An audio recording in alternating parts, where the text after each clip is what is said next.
What is up, everybody? And welcome back to another episode of D&E TAKEOVER. There you go. We're back. Guess who's back? Dun. Yeah, back again. We were just freestyle. I was just freestyling before. Do it again. Nah, feeling with the venom and living out with the minute. I don't want to hurt, but I didn't finish. It's Eminem song. I know one song I know all the words to. What? Is 1985 by J. Cole. I never heard of it. It's a diss to Lil Pump. Oh, is it? Yes. No one likes Lil Pump though. Exactly. Mm. It's a diss to Lil Pump. What's What's he doing now? I don't understand how people who don't even understand the words that they're saying have jobs. Yo, I kid you not. Off the beat. From a person that used to like that type of music. Yeah. I'm not really into it anymore. Mm-hmm. It was strictly the flow and the beat that carried him. That's it. If the beat was fire and it was like I'm gonna literally like that, it was like he was just in the car like, yeah. oh my gosh, this is fire. But like, what is he saying? I don't know. I Just don't listen know, to the beat. but it's Exactly. Their Uh, producers carried him. Yeah, they do. I brought that up a couple a year ago, and I don't understand how people listen to these mumble rappers. And I hear Eminem with good lyrics and great lyrics and great beats. I hear J. Cole, great lyrics, great beats. J. Cole. I hear NF, Bro. great lyrics, great beats, and it's just like it's the rappers that actually tell something or say tell something. Tell a story. Yeah. Like another one like that is the feature on NF's album Corday. Oh Yeah. my god, there's He's one good. song I love that's called Dream in Color. Mm. He just spits fire. Also, another person that was capable of doing that was rest in peace Juice WRLD. Oh yeah, He Juice WRLD was a was- beast. I've never seen anything like that in my life. Hey, listen, all I gotta say is that if Eminem is endorsing you and putting you on an album when you're that young, It's because the bro would walk into I know, and we'll get to sports really quick. My Yeah. fault. The bro would walk into a studio, yeah, and go just off. put on a beat, and he'd be like, "All right, here's a song." yeah. He'd be like, "All right, put the same beat on, another song." You know, you ever heard of Like- it? Yeah, I know, probably you've heard of him, but Harry Mack, No, the freestyler, white dude.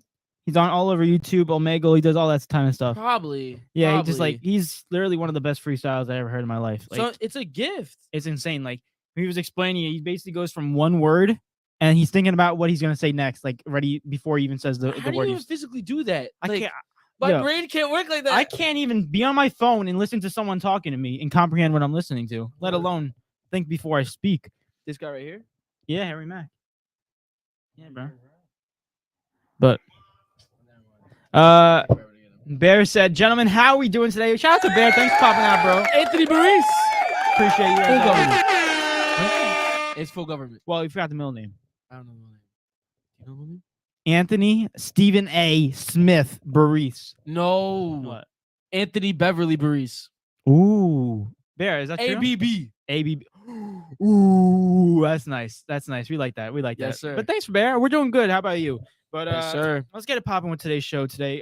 I'm gonna go through the topics so you guys know what we're talking about. Basically, we're gonna get into Eric's playoff predictions. We are? Yeah, Are you sure? we're gonna get Positive? into them all biasly and unbiasedly as guys, possible. I'm warning you now. Don't take it serious. Maybe the West you could take serious. I put my money on this one. Yeah. Also, we're going to get into the NBA weekday recap, where basically we're going to go over the stuff that happened during the week since the last episode. We're going to talk about Saquon Barkley not signing the franchise tag. That just sucks, bro. See, listen. What? Y'all worry about Lamar so much. Saquon over there not even resigning for. I'm just saying. And Dexter Lawrence for the Giants. I'm just saying. They're in a tight pickle. They got to get it done before time runs out. Also, we're going to get to Zion and his outrageous statement that he said Oh my god. that I just can't comprehend, and it makes no sense. I can't wait. We're gonna get into some Champions League update. First leg just happened, so we got to get into that. Also, some MLB news we got to get into because the Rays are in fact making history yet again, and also we got some key things in order to win. And this is basically the NBA recap of the first round, and we're gonna give up our key things that these teams have to do in order to win their matchups. Fair enough. Each I team. like that. I like that. There you go. So it really picks our brain as an analyst and see what we think they have to do. And then we got big deal, not big deal. You know how it goes. No go of the week today, but we do have Podal and potentially another game. That's If we got time for it. But basically, let's kick it off today's show. Round of applause, real quick. Four. Like one of the best rappers, or one of my favorite rappers likes to say, my best friend, Let's go into our first topic of today. And Eric, I'm gonna skip your playoff predictions until like a little bit later in the show, probably halfway. Honestly, if you want to, we can just skip the whole thing. No, I don't think we can. We can skip the whole thing because like I can't let I feel like it's unfair to me if I only do it once and you don't get to do it. I feel I don't want to be I don't want to be selfish. You understand me? I'm giving you. You should be selfish in this one situation because I respect your playoff opinion so much that I don't even think I deserve one. I understand, bro. I know I'm a genius, but overall, it's stop it. I know I'm a genius, but sorry, I had to check something. My stupid wire. Don't even. Yes, friends. Yes, friends. I don't have no. What are you friends. doing? Just put it on the ground. No, because then it brings this thing up. So why? Oh, you can't flip it in behind. No, on the ground. Oh my god. It's all right. It's all right. We're good. You can't even see it. Yeah. But overall, W4 manager. Yeah. I'm the athletic director, the AD. The AD. Anthony Davis. Speaking of Anthony Davis, let's get into the first rundown. Oh, he does have a unibrow. I heard he shaved it off though. I said eyebrow. I didn't say unibrow. I think he shaved it off though. Go ahead and get into it. Basically, let's get into some MLB right now. NBA. So many letters, abbreviations. MLB. NBA. So basically, for anyone who didn't know, since we talk about Anthony Davis, it should be fair that we should talk about Lakers and Anthony Davis and how they did. Definitely. They beat the Timberwolves to clinch the 7th spot, 108-102. And guess what that was? That score. That was an overtime score. So if that could tell you that no one could take a shot if their life depended on it, that pretty much tells you that it absolutely sucked. I watched the game. I kind of was kicking myself because of the fact that I lost sleep over these guys.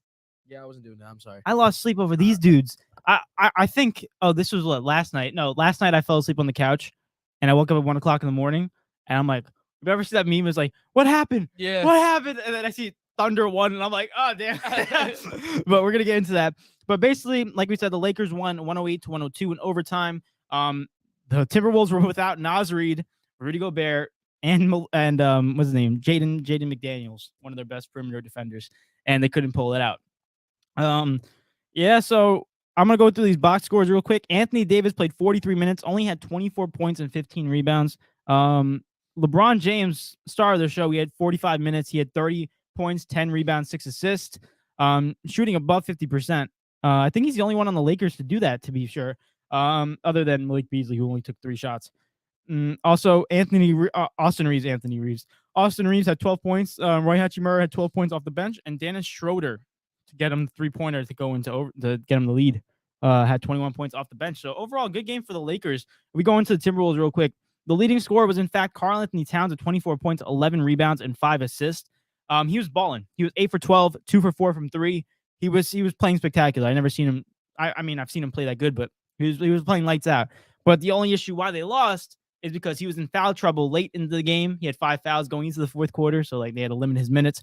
And not only that, a guy by the name of Anthony Edwards only dropped 9 points, 8 rebounds, and 5 assists. He went 3 for 17 from the field and 0 for 9 from 3-point. Dang, bro. Yeah, that is absolutely atrocious. He had an off night. All-star Mike Conley, he had 23 points. Kyle Anderson had 13 assists and 12 points. Prince had 14 points, and Alexander Walker only had 11 off the bench. So basically, that's the box score. My question to you basically about this is actually 2 things. What's your thoughts on the game overall? And since the Lakers won, they match up against the Grizzlies. Are you concerned about the Lakers going forward? Okay. Guys, chat down below. Most definitely. I definitely want to hear y'all opinions. But what's it called? Do me a favor. Actually, no, you can't turn me down, right? What? Like in my ear, in our ears. Can you turn me down or no? Yeah, I think I can. If you can. If it's not, it's okay. But what's it called? Is that good? It's perfect because I don't want to hear myself too much. Overall, I want to start with the Lakers, right? Go ahead. Granted, yes, it's a good W. Is it a good W? I mean, a W is a W. A W is a W. I will say that. Props to them for getting the job done. Especially when you look at the whole situation, what they started at and where they're at now. Definitely props. Want to give them full props on that. Now, I see a lot of people saying like the Lakers are dangerous. We gotta watch it for the Lakers. The Lakers could be a championship contender. I don't want y'all forget how much trouble this team did go through.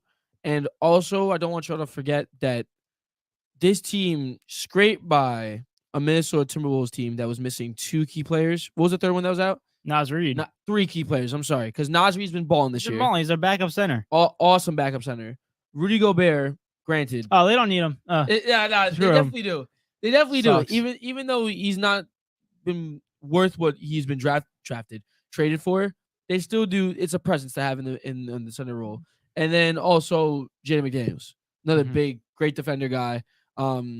Just missing a lot of depth that they needed. Yeah. Right. And they just scraped by. Lakers had everybody.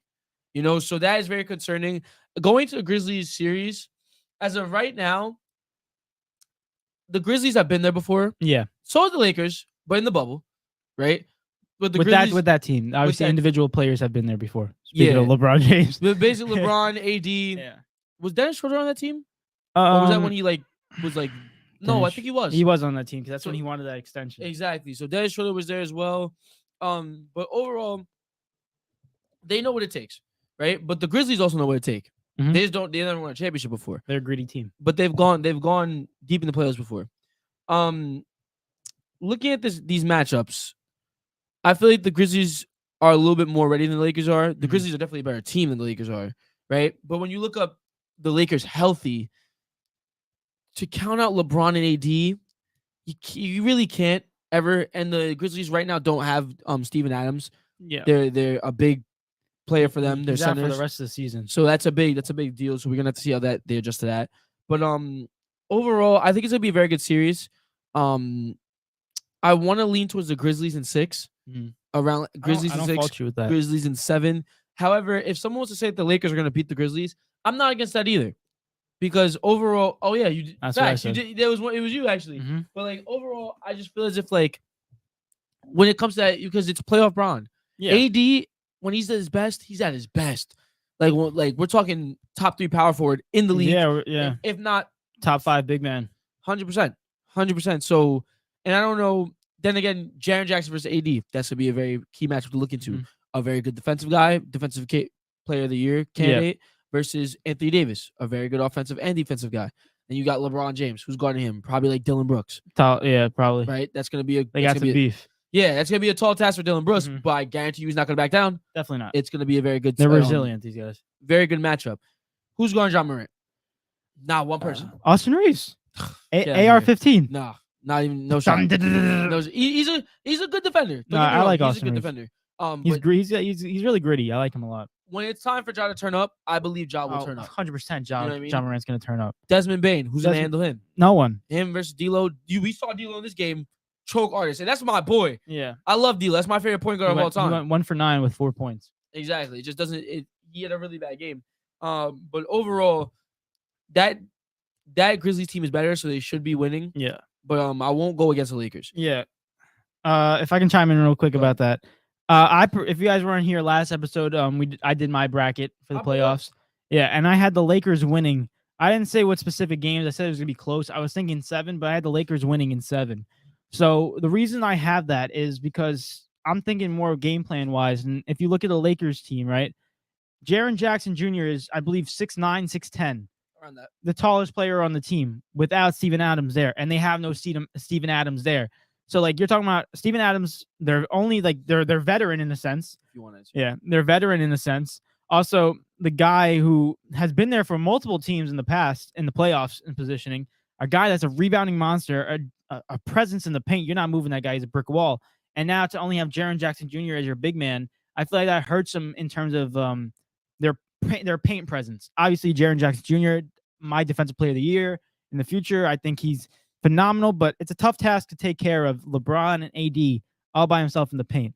So I will say that the Lakers, if they do it, if they're smart enough, they will get Jaren Jackson in foul trouble early. That's the best. Get him out of the game, because once that happens and you have LeBron James and Anthony Davis without no Jaren Jackson, that's scary. Now on the other side, Ja Morant, freaking baller. We all know this. He's insane. Star. Yeah, star player. He goes off. That's so scary. Like that team is well constructed to the point where they have shooters on the outside as well as physical presence in the inside. So overall, I picked the Lakers, but I'm not as confident after seeing the Timberwolves game because of the fact that I told you this, like 3 episodes ago when LeBron James came back. I said that the Lakers will have success if Anthony Davis starts taking the majority of the reps. And right now, it looks like LeBron James, and all credit to him, 38 years old. Like props to him, like for doing that. Ridiculous. But it's like in order for this Lakers team to be successful, Anthony Davis has to take the bigger load, and right now it's not adding up. So Pause. Pause. Yo, But that. right now it's just not adding up, and that's why I feel like it's going to be a lot closer, and they might lose out if that doesn't happen. You're saying it again. Take it. Screw you. I felt like we was getting interviewed right there. When you said that, I was like, nah, you can't let him slide that. Oh my gosh, go through. Yeah. But Mario's here. He said, "Fellas, what's going on, Mario? Yeah. What's poppin'?" He said, "LeBum and the Lakers suck." LeBum. Wow. All right. Yes. All right. Damn, bro. I said John Morant will run circles around the Fakers. Yeah, wow, we got a nicknames. hater. Dang. He hates LeBron and the Lakers. That's insane. He said the West is terrible. No, they're not terrible. The Suns. The Suns. Can't do that. Yeah, the Suns are still They're there. literally what 7-0, 8-0 with KD, 8-0 with Kevin Durant. Yeah, no, they're not. They don't suck. Yeah, But I see where you're coming from. Now it's a lot weaker than the East. Let's say that. And to round it off, basically, about the Lakers, I don't think that this game should have been that close. Yeah, I really don't. That's why my only concern about that is. I agree with you on that. Now, as far as the game goes, the Timberwolves, I would say they deserve to lose. You know what I mean? Simple as that. They didn't have a full team either way. They came close. They still came close. And when they do have their full team, hopefully, if everyone's on the same page, which is going to be a very important thing, they'll definitely end the playoffs. They'll be the AFC. They'll see the Nuggets in the future. But as far as I'm not gonna really go too much into the game. They just gotta move past this, right, and look forward to the next game because you will be home, right? Right? They will be home. Yeah, they'll be home. They will be home because of the higher seed. This game, the Lakers was home, wasn't they? Yes.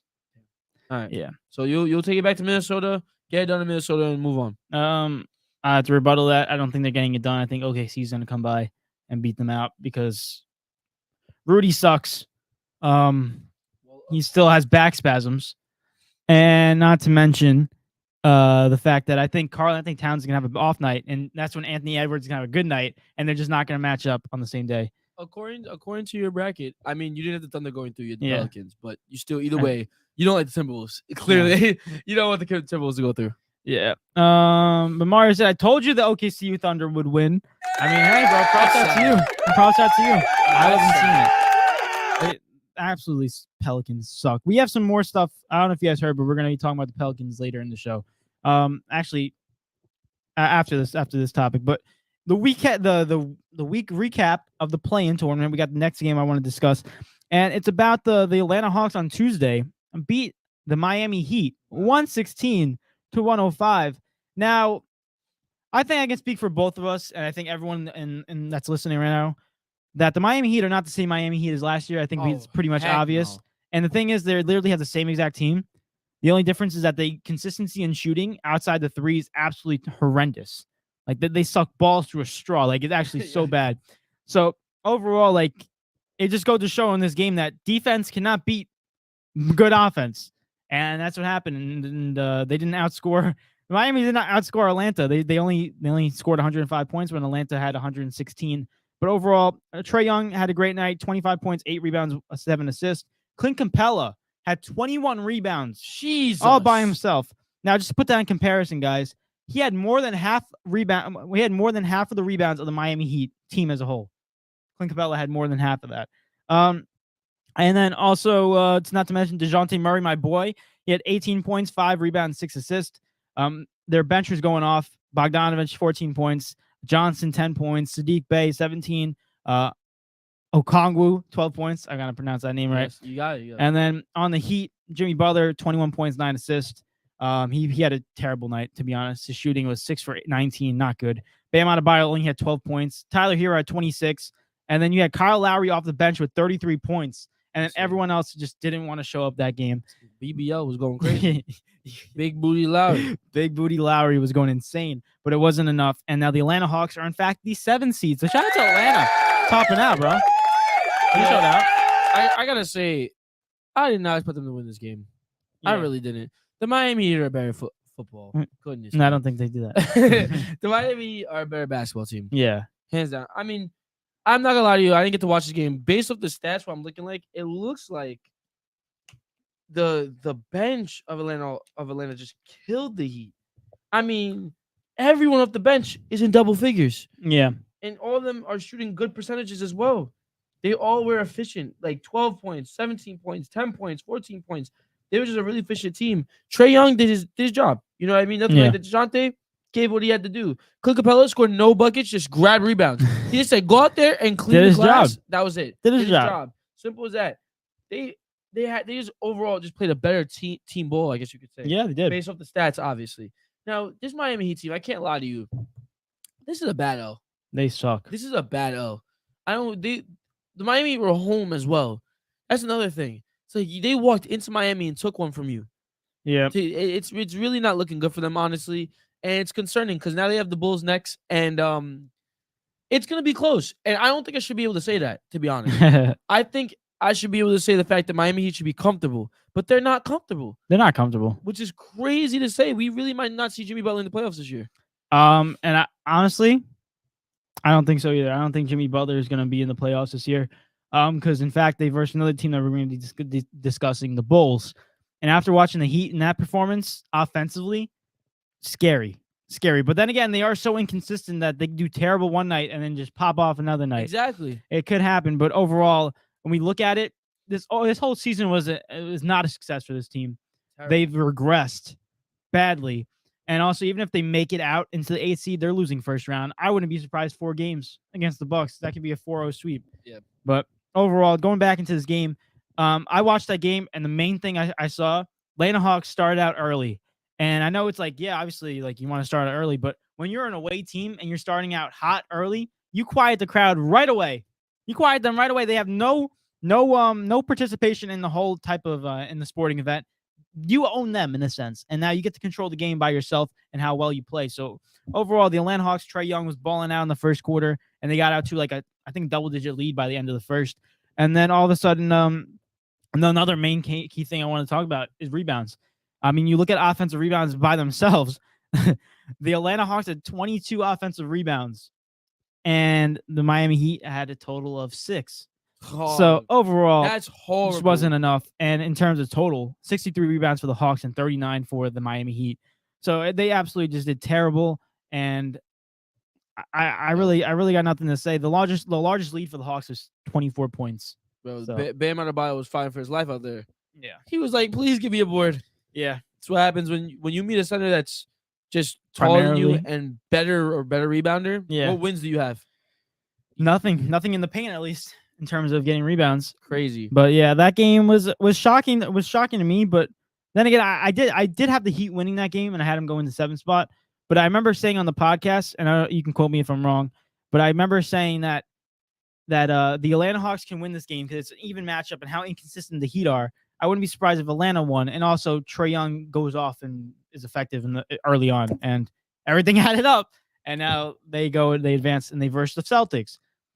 They're not going to win. They're not going to beat the Celtics. They might get swept. But hey, at least Trae Young can wear his last playoff series in Atlanta before they're he's really going to trade him. I don't know. It's too early to tell for me, honestly. But Mario said, by the way, Juventus won today. Boo. Boo. Boo. I don't support cheating clubs. Boo. Boo. You already said. Yeah, I know. Barcelona. What the hell are you talking about? Boo! Boo! Sporting. Yo, Sporting owns you guys. Sporting? What? He said boo. No, I said Sporting. boo. He said Sporting my left foot. Wow. You know, I love when they I love 1-0. I love when they talk, and we were playing in they were playing in Italy. I love when they go back to Portugal. I love when they talk smack early up, because then we show up, we're like, hey yo, what's up? All I'm saying is Sporting beat Arsenal. Yeah, bro. Come on. I mean, Juve did win though, so fair play. They did. There's 2 legs though. We'll see. There you go. Yeah, anything's possible. But continuing back into basketball, I want to talk about one little team. Not one little team, but little team. A 10 seed that we wanted to discuss. And basically happened last night. It was the first game of the night on ESPN, and it was between the Bulls and the Raptors. The Bulls won 109 to 105. Shout out to them. They're complete ballers of a team. The comeback is crazy. What? The comeback was insane. And I got to pull up the largest lead in that comeback because I had it over here for 1 second. There you go. The largest lead that the Toronto Raptors had for the majority of the game was 19. The Bulls were down by as much as 19, and then all of a sudden the fourth quarter came, and they're like, the Raptors like, wait, we got to score in the basket? He said, oh, damn. We play basketball? Yeah, I forgot. But basically, to recap this, the Bulls shot better percentage from the field. They shot better free throws, which is a key factor in this game. And when you look at the other stats, it's like, how do they win? Like, they're pretty much losing majority of the other stats. But free throws alone, the Raptors shot 50%. They shot 18 for 36 from the free throw.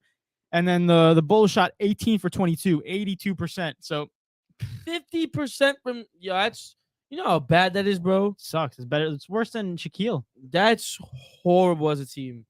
Overall, I mean, congratulations to the Bulls for coming back. Let's shout out the real MVP of this game, though. Yeah, I know what you're gonna say. DeMar DeRozan's daughter, MVP. I've just never seen anything like it before.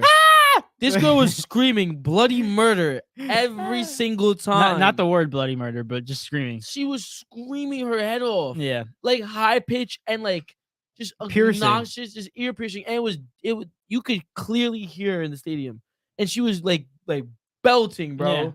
Every single time. It was insane. That's why they have 50%, to be honest with you. Yeah, it's a big part of it. I mean, that's the reason they're gonna win this game too. No, I'm playing. Imagine. I wouldn't be shocked. No, but they're in Miami. I wouldn't be shocked. There's no way. I wouldn't be shocked. At that point, they better give her the Finals MVP to make it all the way. It's her.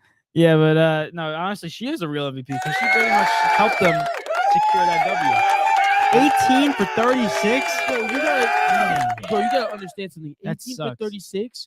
Hold on. Where's it at? Where's the free throw? I don't know. Here we go. 18 for 36. They just needed 5 more free throws. Yeah. They just have to be.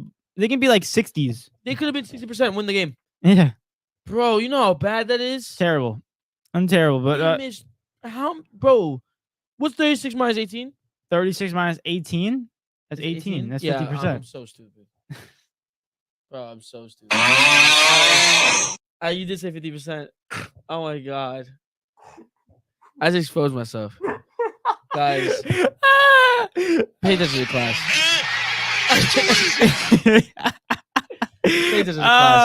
No, they left 18 points on the board. They did. They did 18 indeed. points. You just needed 5. That's it. Insane. Yeah. But like we said before, DeMar DeRozan's daughter is a big part of that, I believe, and also she's an MVP of this game. But also, you got to give credit to the players. The big MVP in this game was, in fact, Zach LaVine. He went off for 39 points, Crazy. 6 rebounds, 3 assists. He went off. So, quick round of applause for that dude. Also, when you really look at it, Pascal Siakam had 32 points too. He went off. Scotty Barnes had 19 and 10. Fred VanVleet had 26 and 12 and 8. So he went off as well. Overall, the Bulls came back from 19 to win it, and they balled out. That's pretty much as simple as it is. They had more heart when it came down to the fourth quarter, and that's all it was. That's literally all it was. But most definitely, that's pretty much it as well. Rip the Raptors season. Yeah, and that's another season where you look at it like we have the same exact team, and we added Jakob Poeltl, and we got worse. How's that work out? You're talking about a team that was literally a 4th seed going into last year, a 4th or 5th seed, and giving the 76ers a tough fight in the playoffs, and then all of a sudden this year they just literally just fold. Regression is real. Can't explain it. Literally same coach, added a player, kept the same team. It just happened. Regression. Yeah, it just happened. I guess old age or something. I don't even know. But they need a retool. Yeah, they need to fix everything. But they verse the winner of actually they verse the Atlanta Hawks for the battle of the 8th seed. So real quick, who do you think is going to come out with that one? Atlanta Hawks. Yeah. No, the Miami Heat. Miami Heat. I'm sorry, for the 8th seed. Who's going to win that? Doesn't matter. But I mean, you'll find out in my brackets, right? Oh, you're right. Guys, chat down below. Unless you don't want to do it. No, we're gonna do it. We don't have to do it. No, chat down below. Who's gonna win? Bulls or Heat? I'm gonna save my answer for later. I already made my answer, so I can say whatever I want. I'm gonna go Bulls win because I have no faith in the Heat anymore. I have no faith. They play tomorrow at 7. Yeah. What you have? You had. I had Heat 7 and I think Raptors 8. You had the Hawks versus the Raptors. Yeah. All right, so really both dang. Yeah, I got the East wrong. That's all good. It's all good. It's just the East. I mean, just to play in. Yeah, it is what it is, But basically going into another 10 seed team, we had the Thunder going against the Pelicans. Thunder won 123-118. Absolute young studs on the OKC Thunder. You had Josh Giddey go for 31, 9 rebounds, 10 assists, near triple double. You had Shai Gilgeous-Alexander go for 32 points, and you had Luke Dort going for 27 points. They had 3 guys with 25 plus points on that team. And then you look at the Pelican side where Brandon Ingram had 30.7 assists. Trey Murphy had 21 points. CJ McCollum had 14 points. Valanciunas had 16 points, 18 rebounds. Herbert Jones had 16 points and no help off the bench in a sense. So when we look at this situation, this is the game where I was on my couch and I fell asleep accidentally and I woke up. It was 1 o'clock in the morning and I saw the Thunder one. I'm like, damn, was not expecting that. Terrible. I thought the immaturity and the lack of not being in the playoffs before, the lack of veteran leadership was going to be their falter. But will the Thunder finally make the playoffs? That's insane. By my standards, yes.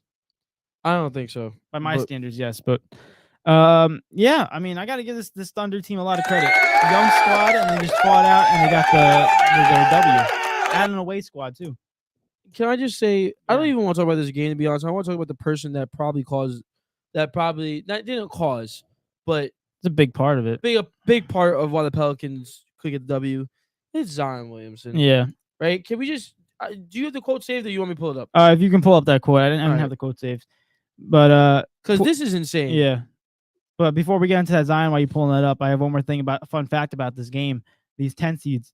The Bulls and Oklahoma City Thunder became the first 10 seed to win a play-in game ever since it's been created. So like 2 seasons. So all the 9 seeds have won, but this is the first time a 10 seed has won, and now 2. History. Yeah. So cool. History. Not Siri. I said history, and Siri came up. All right. Selfish. So what's it called? Obviously, what was it? How much by? It was by 5 points, right? It was by 5 points. I redeemed myself. See, I know math. What's it called? But anyways, you would just think the the Pelicans were just missing just one thing. Just that one thing that they need to get one little piece. And it was their first overall pick, Zion Williamson. Oh my God, I forgot he's still in the league. And ladies and gentlemen, what do you say, Eric? Tell him. He was healthy. Oh, what? He could have played. You might have thought, nah, Zion must be still injured. He still has that gumbo in him. Still got to lose weight. No, he was good to go. Oh, tell him the quote, Eric. Zion Williamson on when he'll feel ready to play. Okay. And I quote, physically, I'm fine. Now it's just a matter of when I feel like Zion. I understand the magnitude of these games coming up, and I don't want to be out there hesitating or doing something that may affect my team in a bad way. End quote? End of the quote. You know me, right? I'm really good at dissecting BS and, just giving the real truth. So for anyone who doesn't know what that statement meant, and correct me if I probably heard it wrong or something, Zion basically said that screw you and the Pelicans. I took the money and I ran, and I'm going to sit on the bench and be the highest paid bench warmer you ever had in your life. And also screw my teammates, screw the fans, and I'm just gonna keep on. I'm gonna keep on eating. That's what he told me. Used. Bro, son. That's what he said. Listen, I'm a Zion fan. After I saw this, you texted me. I said, I texted him. I was like, trade him. I was like, trade him right now, because this is not. As a team, you like, do you even want him? Just release him. This is disrespectful. Before I was about the whole year thing, I was still stick by that. If this never happened, I would just still stuck by this.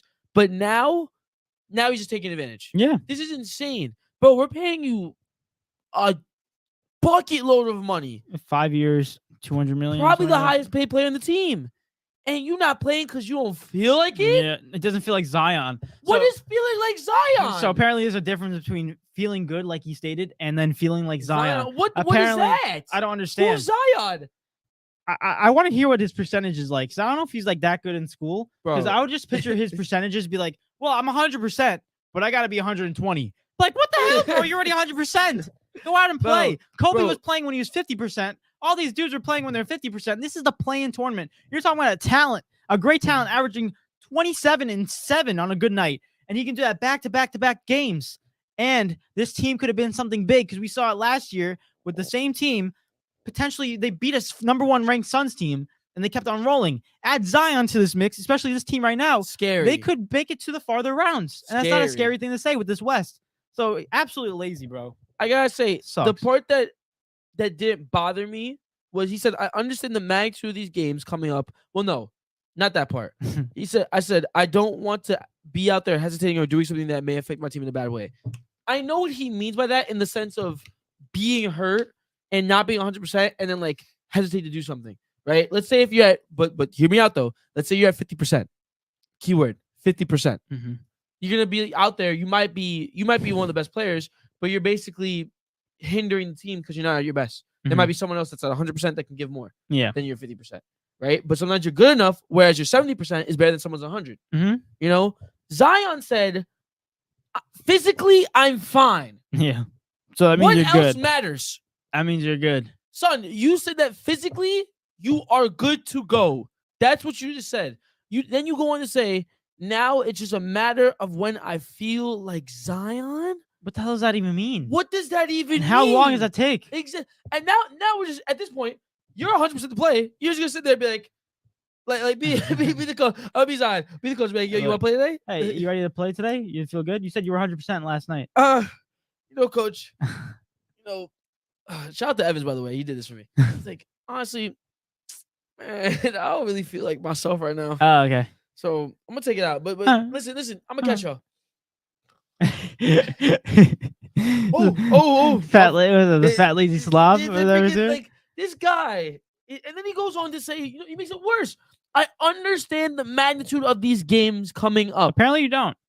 You literally just admitted to being in this one sentence. I'm 100%. I don't feel like playing, and I understand how important these games are. Mm-hmm. Dude, I would have heard that as a GM. I'd be like, get off my team. I'd be like, yo, get him off right now. Yeah. Even honestly, my whole thing about keeping him was because you didn't want to look dumb, and then it looked like you traded for the wrong thing.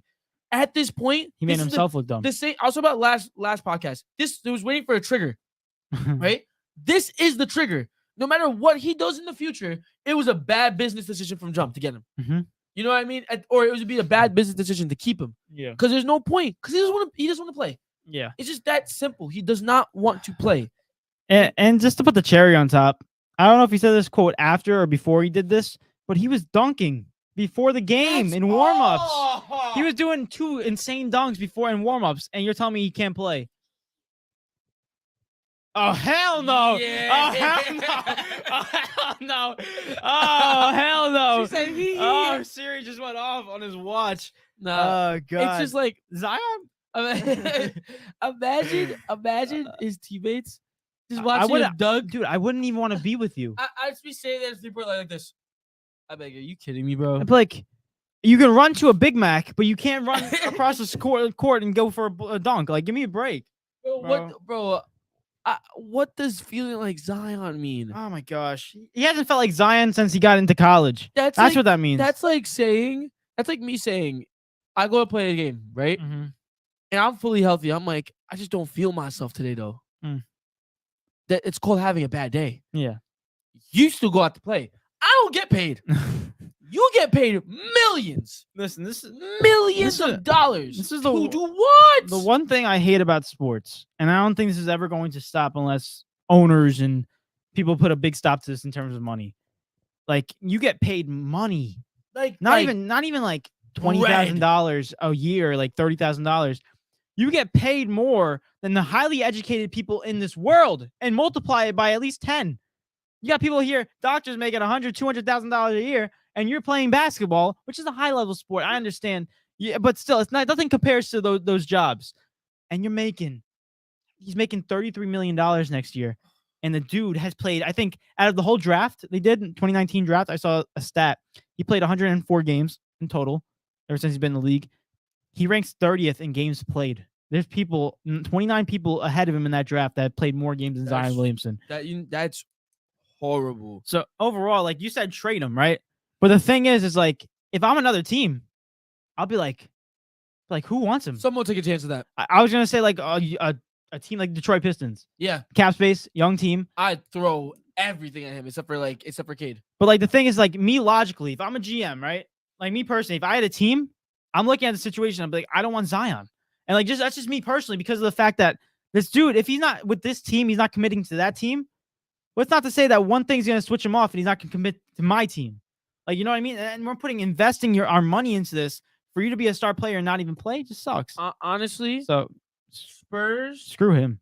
Rockets, All Trailblazers, all the bad teams. The Detroit, not the Hornets, to be honest with you. No, they don't need him. And I wouldn't do the Magic either. Maybe Washington. I'd say all those teams, definitely the first 3 I listed, should throw everything for him. They definitely should. Other teams, I guarantee the Knicks would throw everything at him.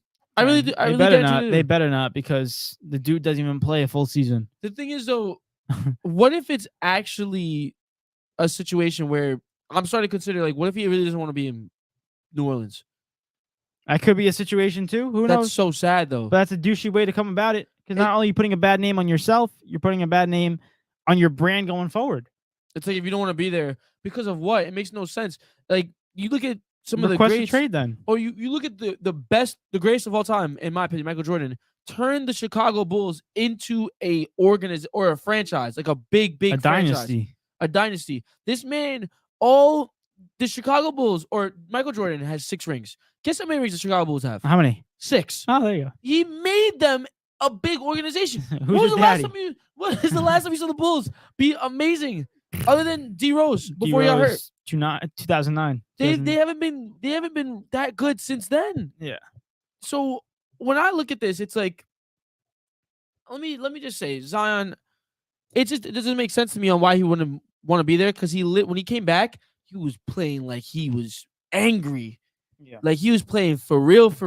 And he said it in a press conference. He goes, "Listen, last year my boys got knocked out by this team, and I wasn't there to help them. And I wanted to get my revenge. I wanted to defend my boys." He wanted to be out there with his teammates. Guess what he said this year? He's like, "Well, I was available, but they could do it by themselves." That's what I'm saying. So, like, what are we really doing right now? It just right now it looks like a bad investment. I'm predicting that it looks like it's gonna be, because like the one thing I don't understand, like I said, you guys make millions of dollars to play basketball, a sport. These are some people's hobbies. These are little kids that like grow up and like that want to be like on the you. side that want to play like you.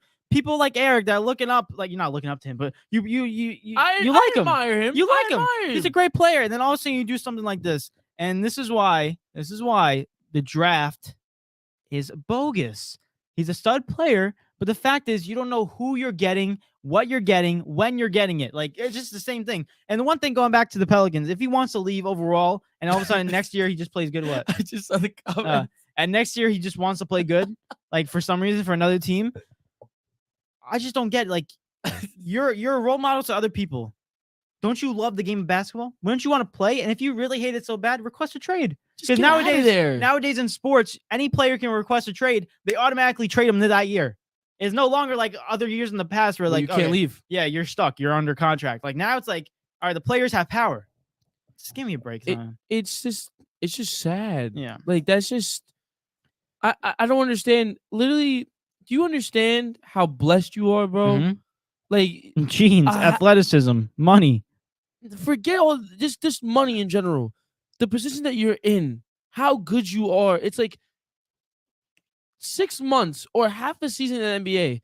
You already got crazy money.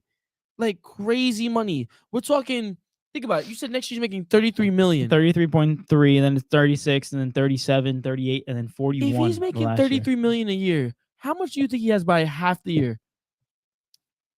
He's got to have like 33 divided by 2, 32, the 16.5. You already made generational wealth. Yeah, if you use it correctly. Money. Halfway, like bro, and you over here getting pampered for real. You know, they say you can tell a person's personality just by like watching their actions. And basically, after I've seen Zion and not meeting the dude, he could be the nicest guy in the world. Doesn't bother me right now.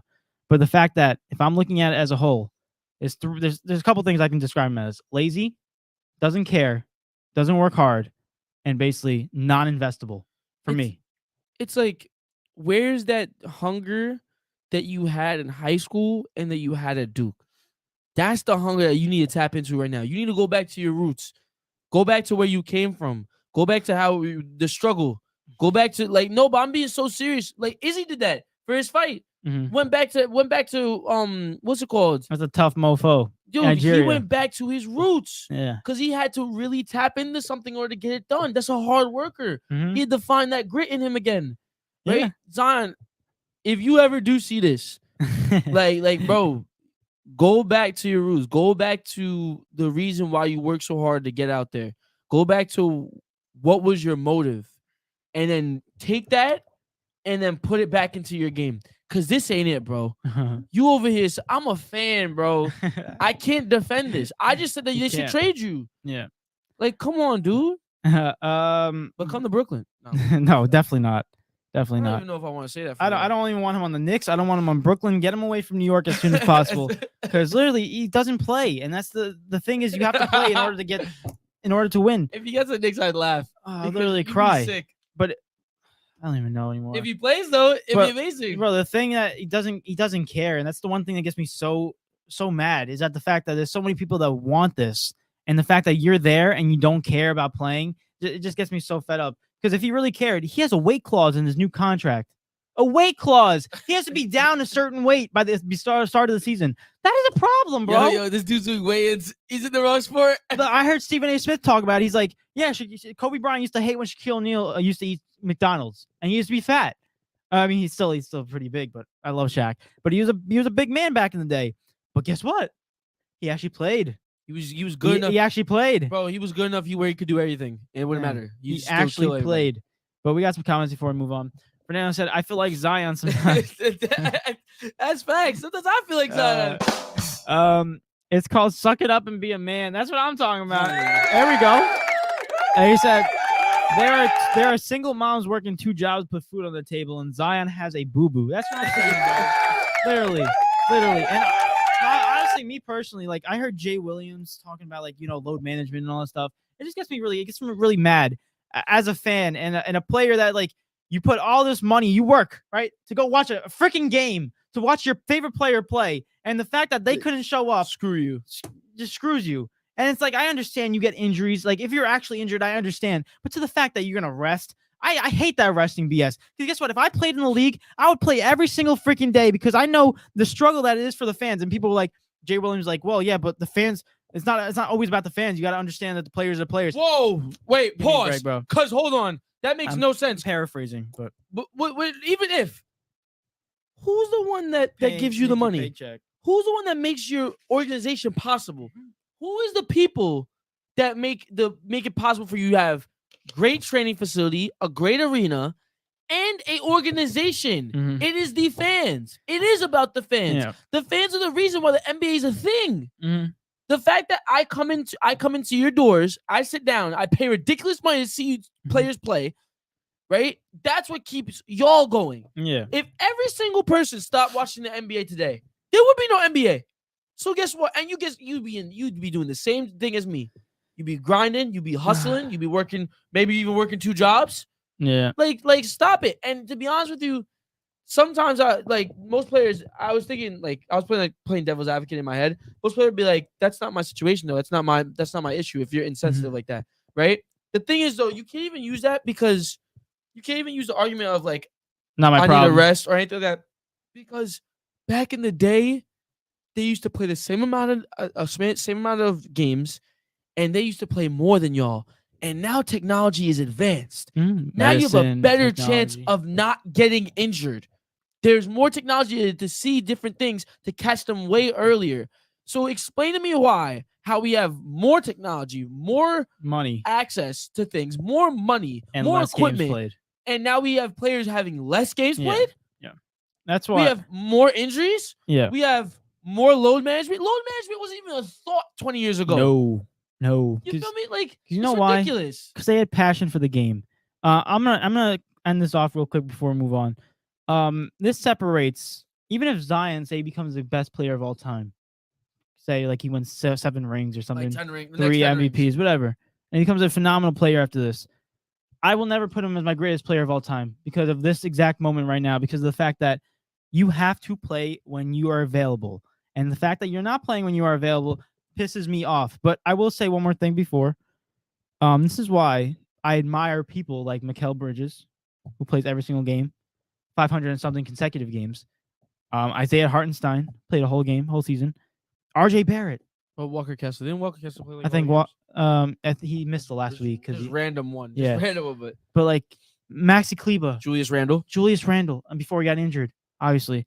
Jalen Brunson before like RJ Barrett, they played every single game. And obviously, I'm just naming Knicks and Brooklyn Nets players because it's like that's the things I watch the most. I don't really know the role players that played a full season. But just off of that, that's why I respect these players so much. And they're never going to be elite play like top 5 MVP players. And I'm fine with that. But the fact that you play every single game and you go out and play your hardest, I respect that to the max. And the one guy I love saying this, it happened, I think his wife said it in his speech, his memorial speech. And as Vanessa Bryant, Kobe Bryant, she said that Kobe Bryant would be hurting every single game. And she used to talk to him and say, she says it better than me, obviously. She said, hey, why don't you take a day off? And he said, I can't, because I know the struggle it is to watch a game and save up all your money to watch your favorite player play. And right there, I gained 1,000% respect for you, just for you thinking that. I don't know. This man shot free throws on a torn Achilles. just to finish it out. And you mean to tell me that you can't play? I tell you, Kobe is rolling his grave. Mm-hmm. Bro, son saw that and he was like, nah, because this is crazy. I think MJ's getting ready for his grave after hearing all these complaints, bro. This is ridiculous. Insane. That's a disgrace. It's insane. Also, insane. Really quick, go ahead. This is the first thing that I'll actually agree with Kendrick Perkins on. Yeah. It really and you know what's crazy when he said it, mm-hmm. I wanted to disagree. But he said that they should trade it. When it came, I don't know what it is. When it came out of his mouth, I was like, yeah, I heard the same thing. Yeah, I agree. I was like, this guy, he stinks. You know what I mean? Because you have a bad taste in your mouth. Yeah. Exactly. He's just not that guy when it comes to it.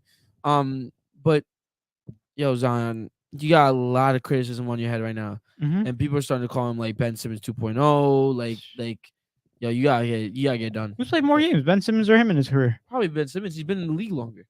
If it's close, yo, Ben gotta get out the league. I ain't gonna lie. It probably is close. I'll do Ben Simmons. How many games has Ben Simmons played this? Not said in his career. If you go on Basketball Reference, it's easier. Give us 1 second, ladies and gentlemen. How is your day, guys? In how y'all doing? His career, beautiful. We're looking up. He's played 5 seasons with the 76ers and Nets, and he's played 317 regular season games. Out of how many? Oh wait, we don't even know. No. Like 5 seasons, you said? Yeah. So 5 times 82. What is that? Quick maths. 82 times 5, 410. What? So he's played 300 and no freaking way. What? 317 games. So 93 games he's missed. Divided by 410, you said? Yeah. 77% of his games. That's pretty good. That's not bad at all. Last time we did Zion's, it realistically should be plus 90. Yes, obviously. Zion's played a total of 114. It's not even my computer's first. It's not even close. To be honest with you. Nope. It's just sad. Nope. Sucks. My favorite player is just being. You know, I'm gonna tell you right now. I might cry when KD retires. Because I don't know who am I gonna follow. Who am I gonna follow? This is supposed to be Brooklyn, my guy. I guess, but like that was supposed to be my guy. I don't know what to say. I'm not following Ja. This man over here. It's the parade in my city. I mean, I guess you gotta just wait for Victor or Scoot or Brandon Miller to join in the league next year. Like Scoot, I feel like I'm jumping on the bandwagon for real. Like you probably are. Zion was a bandwagon, but I like Zion since high school, so like it was different. But he was like getting highlights in high school too. That's why. But it's different though. Like when you follow a player through, Zion was the reason why I became a Duke fan. To be honest with you. Fair enough. Actually, no. Jason Tatum was. You lied. Yeah, no. Liar. I love Jason Tatum in college. Farts. You lied. But enough of Zion. Enough of his situation. He's got a problem, and yeah, go over there. Go eat your McDonald's, Zion. But anyway, you go, Bo. Going into one little thing real quick before we move on to Eric's playoff predictions, I know you guys are excited. Oh, we're still doing that? We are. We are You almost sure? an hour into the show. I was gonna do it like halfway, but I want to talk about this one guy. He goes by the name of Saquon Barkley. He is not signing his franchise tag for the Giants before Monday, and reason why this is concerning because of the fact that they have off-season programming, I think, starting Monday. So the fact that he's not going to show up is a big deal. And overall, not even that. The big deal is that he's not signing a contract. And also, Dexter Lawrence on the Giants is not showing up either. Hate it, love it. What do you think? Trouble in paradise? What do you think for Saquon's situation? You think it's a smart decision or is it dumb? I mean, does it really matter for him? He's gonna get signed regardless somewhere. You know what I mean? Like it's Saquon freaking Barkley. That's a top 5 running back in the league. But I would look towards more the Giants situation because if they lose Saquon, that's a problem. That's a very big problem. You lose your running game. Yeah. Like you don't have a run game without Saquon, and that trumps what you guys are supposed to do next season. Like you guys are supposed to be a lot better than you guys was. I expect you guys to be a lot better, right? And plus, if you also lose Saquon, then the chances of you getting D-Hop or anyone else goes down as well. Because it's like, well, why am I going to this team? True. I just want to say one little stat that should be obvious to everyone, and the reason why they should sign Saquon. Giants are ranked 4th in rushing yards per game of the whole NFL. 32 teams. That's literally. They Saquon. Ranked 4th, 148.2 rushing yards. And obviously, Daniel Jones had a small chunk of that. You can say 1/3 of that. You can still say Saquon's averaging over 100 yards or over 100 yards on the scrimmage. That's insane. He is majority of your offense. And I love Daniel Jones. I think he's going to take a big leap with Darren Waller. I think he's having a good leap this year. He's going to have a good season.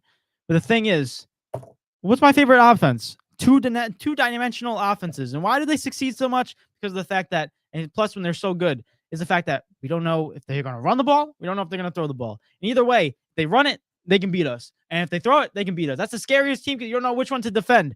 Now, the fact that if you take Saquon from this elimination, I'm not saying the Giants can't run the ball, but not as effective now as highly as with Saquon. Now you got to worry about Daniel Jones throwing the football, which is not really that big of a concern, but it's still a concern. He's a good thrower. But where's the run game? Now you can just primarily pack the zone in terms of cornerbacks and safeties, secondary, based off of the pass game. So overall, you want your offense to be as two-dimensional as possible, and I think the obvious situation is to sign Saquon Barkley. He is majority of your offense. The reason why they were so good last year, made a playoff run. So without further ado, just sign him already. What are you holding off on? Like, I don't understand this. Now you know how it feels. Now you know exactly how it feels. A guy that literally helps your franchise times 10 so that he doesn't carry the same baggage that Lamar does. Like Lamar is literally a franchise. Saquon is 50%, 75% of yours. You know what I mean? It's like, why won't they sign him? You have no idea. He definitely deserves it. He's earned it. Hasn't done it yet. Makes no sense. Yeah, it sucks right now, but I do think they're going to resolve it. Right now, they said they're a stalemate, but we will see what happens. Hopefully, in the next couple days, they figure that out because right now I'm a little concerned. John, what's going on? John says hi. What's going on, John? What's going on? New money mates at Yankees? Oh, hell no, bro. They're sucking up the bed right now. Wait, they're down 11-0 in the bottom of the 4th. They gave up 9 runs in the first inning.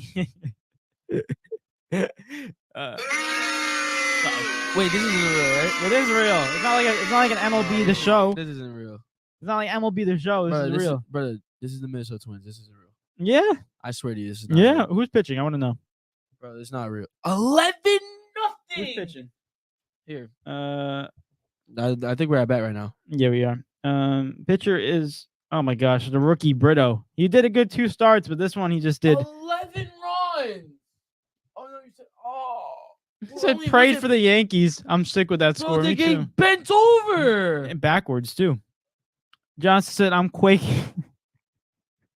I'm quaking. Oh, nah, man. This is horrendous, bruv. Don't even show up at that point. Call the game off. Bottom of the 4th. It's a well, we used to play in baseball back in the day, Little League. We used to have a thing called Mercy Rule where you score anything above like, 12 runs, you're screwed. The count. You're kicking the dog while it's down. This is like beating someone in soccer 6-7-0. Yeah. This is horrendous. But the thing is, this is probably easier to come back from than soccer. Most definitely, but like, oh my God. I'm predicting, guys, I'm predicting a comeback. Sending positive energy. Sent it? I sent it. Yeah. Sent it? But we got a special guest in here. Oh, Mr. Motivation. What's going on? It's your boy. Motivation. How y'all feeling? What's Yo, going on? Let's go, Mr. Motivation. What's going on, bro? We missed you, man. He has to have one of the best intros I've ever heard in my life. For us, at least. At least, no, like 110%. Yeah, I mean, How y'all doing? How y'all feeling at the end? how y'all doing? How you feeling? Oh my god. So about the Giants. Yo, Yeah, Saquon, he's not that love good. this motivation, bro. Love this motivation, love bro. him. Appreciate you. Bro. Thanks for popping out. But real quick, I want your thoughts since you love football. I want your thoughts about Saquon Barkley not signing. You think it's a big deal? Is it just something a contract negotiation, or should we look more into it? Me personally, I just think it's those contract situations where you want your money and you think you deserve it, as he should.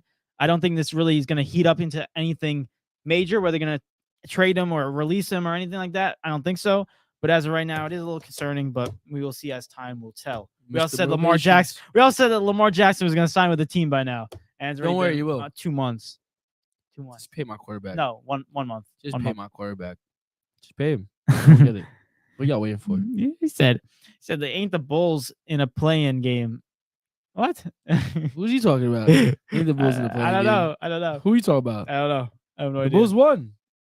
All right. Well, anyways, moving past Saquon. I want to get into, in fact, Eric's predictions into the Eastern Conference. Mother? Oh no, we're doing the West first. I think Mother called. Mother just killed the It's man. Mama. Same thing. No, it's not. Yeah, They baby. don't hit the same. He said Saquon to the Chiefs. Oh hell no! Yo, Oh no! yo, bro. Oh, I'm not gonna lie to you. If that happened, I actually wouldn't watch football. What the hell? That's not that. Honestly, and D-Hop goes too. Just, I give wouldn't. him- I wouldn't watch football. Honestly, just write the name on the trophy at that point. Yeah, it wouldn't matter. Oh my gosh! Oh hell no! He said the Yankees. He said they ain't the Bulls in a play-in. Yeah, you know they're not. He's saying they're not gonna come. Oh, they're not gonna come back. Yeah. Oh my Hey, bro. gosh. Anything's possible. They're miracles. But yeah, Saquon to the Chiefs. I would actually rip my hair out as a fan. But yeah, no, I think your mom called you. No, she didn't call me. You sure? Because yeah. You positive? I'm very Mama, positive. Yeah. just kill the man. That's not good. You're gonna go to jail. Put a gun right to his head. Screw right? you. Pull the trigger. Yeah, now down, he's dead. Right? Yeah. Now You we're said- copyrighted. We're see. Oh my god. No way, bro. No, definitely That song not. is so good. But I will say that if you guys ever see us put videos, that's why we don't do videos anymore, because of the fact that we get copyrighted by YouTube. So yeah, screw you, YouTube. Screw you, YouTube. But we love you because you're allowed to do this. But screw you at the same time because of the fact that we're not making money out of this, and you're still copywriting us. That's what I'm saying, bro. Screw you, Like, what y'all doing for money real? hungry freaks. What y'all doing for Miss real? Motivation says, "Nah, I think they'll figure it out. No big deal. I believe so too." Oh, but when it comes to Lamar, it's like, oh, he's Oh yeah, leaving, Miss he's Motivation. leaving. What do you think about Lamar Jackson? Not even the topic for today, but What since is Eric he brought it up. smoking? The Said D up to the Jets. He's smoking the crack. Stop. Yeah, baby. What is that? D Hop to the Jets. I picture it right now. Second round, third round pick. Boom, D Hop. Oh my gosh. Yo, the weed you smoking is Oh crazy. my gosh. Let me get some of that, cause that's Oh my crazy. My gosh. There ain't no way. I'm picturing it right now. Oh my. Aaron Rodgers throws a God. game-winning touchdown No, to D why Hop did in you the Super say Bowl. that? He does it in the Super Bowl. Game-winning touchdown to D Hop. D Hop goes up against 3 defenders, catches it down. They win the game by 7. Whew. And you know who it's against? What you did? What? Who's it against? It's in the Super Bowl, so obviously Oh it can't be against your team. God. It's gonna be against the New York Giants. Oh my god. Pains me to say that, but I mean, Man, two no, New it York does teams. not. 2 New York teams in the Super Bowl. I can't be bothered. But- Why'd you bother like enhancing this? Because Mr. Motivations brought it up. I Bro, you gotta. don't have to do this. I do have to do this. Oh my god. Okay. I really don't want to do my predictions. I gotta write in these names real quick. My bad. I forgot to write the names. My fault, I just wrote the numbers. What am I doing here? We already did 10 and 9. Just write down the name. How about this? Keep them entertained for a little bit. I'll do it. I get so confused when I see these things. Yeah, I used to do this as a kid. Ready? Actually, you want me? I can tell them a story what I used to do. You do it. Oh my gosh, your little childhood when you put Let me statistics up. actually ready. Dang. So guys, while David's filling it in, right? Just literally 10, 9, 8. Let's fill in. That's the west, and All then the other page is the east. Guys, little story time for y'all. Oh god. So the reason I'm so decent, or I'm making brackets, like I make them like this, or tables, is because as a kid, this is gonna sound very weird. So Sounds like you have no life. but I love doing it. I love my own company as a kid. I ain't like going outside. Oh, I love going outside, but I like thought you said you own your own company. I'm like, No, what the hell? I enjoyed my own company. So I don't do this now because it's just a waste of time. But what's it called?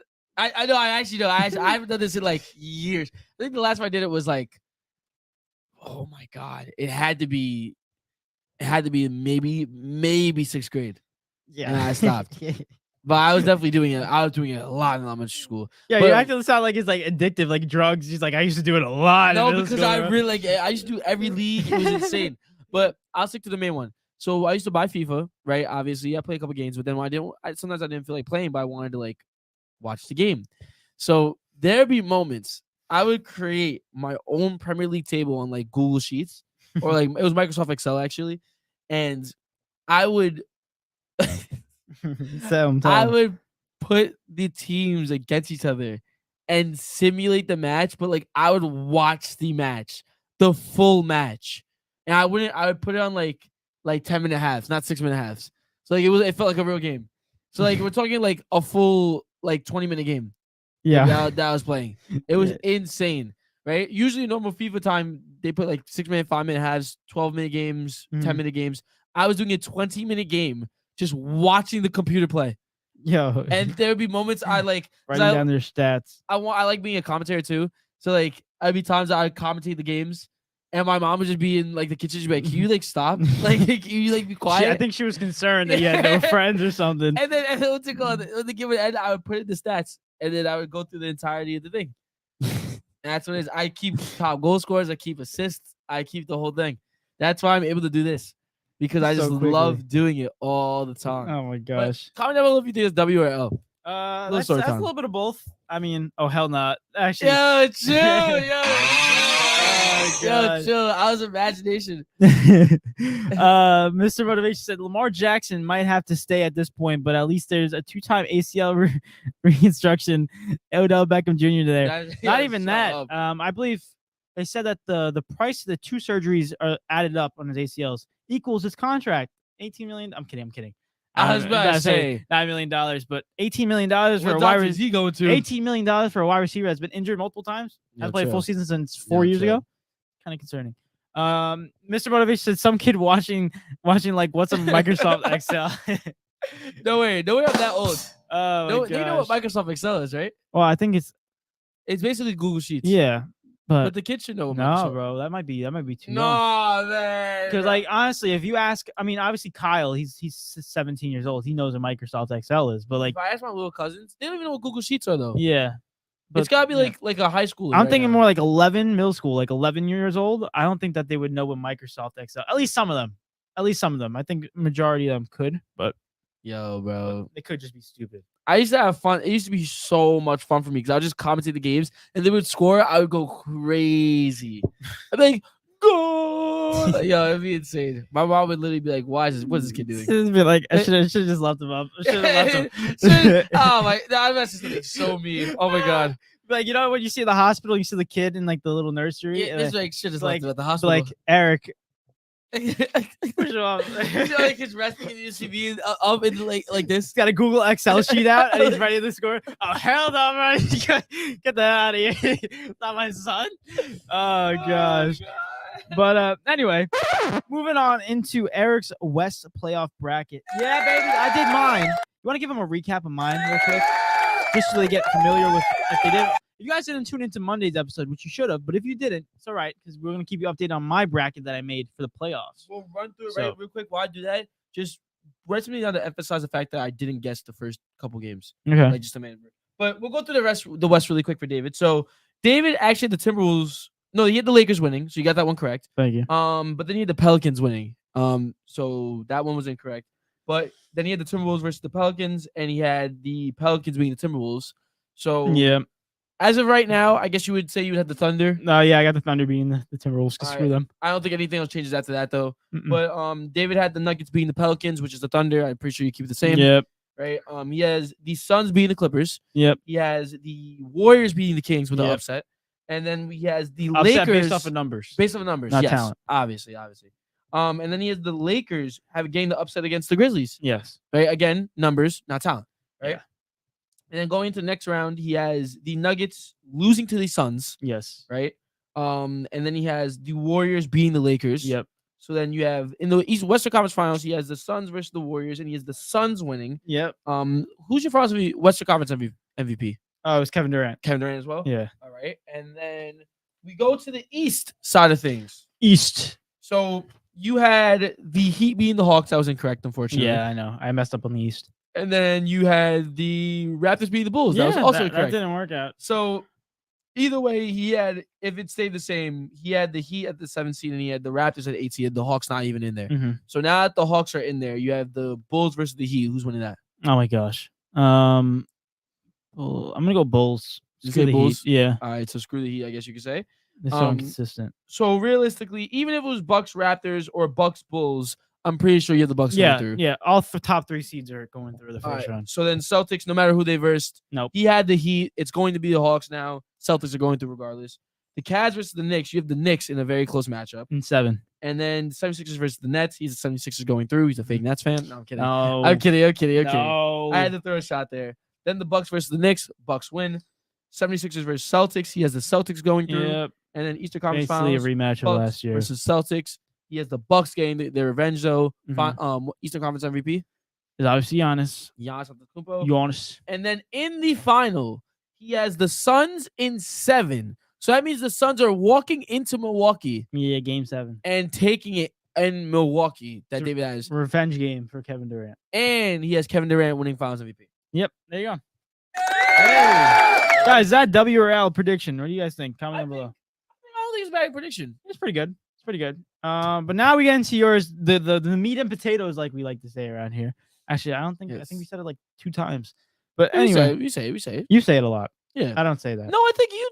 I don't say meat a and lot. potatoes. Okay, fair enough. But let's get into our playoff play-in tournament real quick in the West. We're starting out in the West, guys. Comment down below your predictions. We were doing this last show. Everyone was participating, so we're expecting the same result as last time. So no pressure, but there's some pressure. Starting off with, obviously, the Lakers clinched the 7th spot, so I already put them in the 7th spot versus the Grizzlies. But now you got, in fact, OKC going up against Timberwolves. Who gets the 8th spot? I got the Timberwolves taking this one. I don't think the OKC Thunder are ready. I think the only reason they got past the Pelicans is because the Pelicans were just discombobulated. Simple. They're too worried about Zion. Zion had an Uber. He had a DoorDash. Yeah, Zion literally distracted the huddle. If Zion plays, they win that game. I think the Timberwolves, with everyone back, they'll scrape past the Thunder. Thunder will give them a good fight, though. Mr. Motivation says, don't be surprised if the Sixers lose the MVP. And lose the MVP, chokes in playoffs, and we know about James Harden. That's what I'm just saying. That's not my MVP. I'm sorry. It's a regular season MVP. Bro, it's not my MVP, one of those bro. guys. Come on. What do you mean? Everyone always says. Oh, it's like, not based on the playoffs. Sorry. Okay. Based on the regular season, that's not my MVP, bro. That's not my MVP. I saw one of the dumbest takes the other day. I sent it to you. What? I don't know if we talked about it, but it was DeMarcus Cousins. Oh, yeah. I hated that take. I hate when people say that. And doesn't deserve it because 3 times. And can we just go into that really quick? Yeah, go ahead. What's it called? There was a clip. DeMarcus Cousins basically said, if Jokic wins his 3rd MVP, we're basically putting him on the pedestal of a top 5 player of all time. Like, no, we're not. Top big of all time. We're not. Like, at Kareem level, Shaq level, Hakeem level. And I was like, where's he getting this from? And then I saw... He thinks that.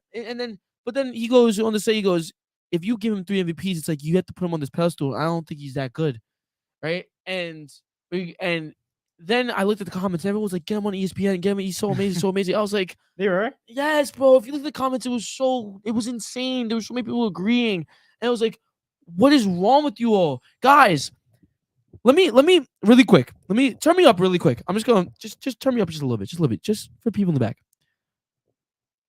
The MVP is a regular season award. Mm-hmm. I repeat, the MVP is a regular season award. Loki hurt my ears. Thank you. I appreciate you. You can turn me back down now. I did. But guys, stop making this. We need to stop with this narrative of if they're the MVP and they don't perform in the playoffs, they don't deserve to be MVP. No, because you're carrying the MVP award into the playoffs. This guy is the MVP of the regular season. He could choke in the playoffs. He could choke all he wants. But yeah, I realized that afterwards. The thing is, though, at the end of the day, they're rewarding him for how well he did during the regular season. Yeah. So to sit here and be like, oh, because he has 3 MVPs on the same level as Kareem. Guys. No, he's not.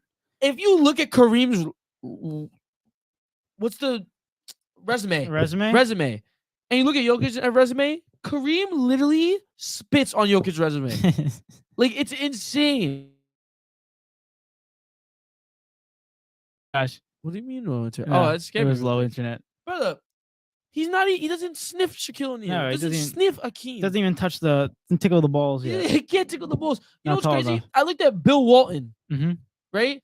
Bill Walton, his potential, if he can get rings, he's potential to catch Bill Walton.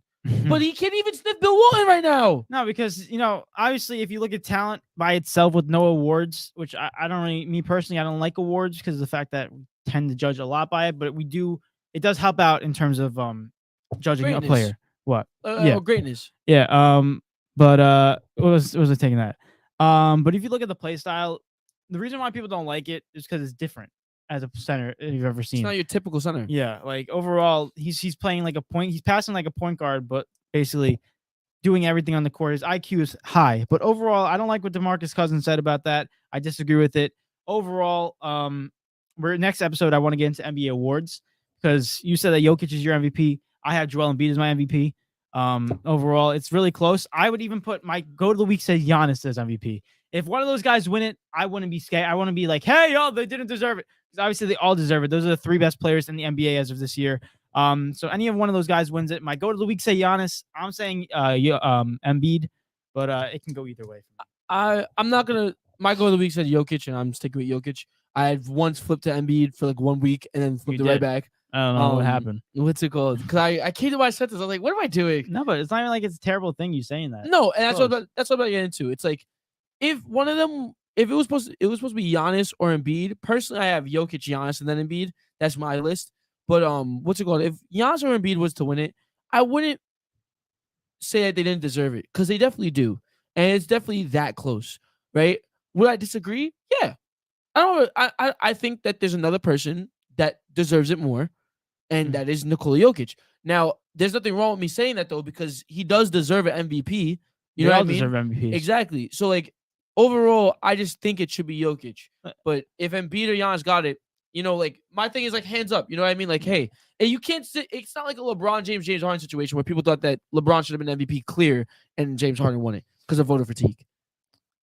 Yeah. I think if you put these guys in different, like if you put this season of Jokic into last year, he wins it. If you put Giannis' season this year into like 2 years down the line, if you put it in different time periods during the last 5 years, they all win it.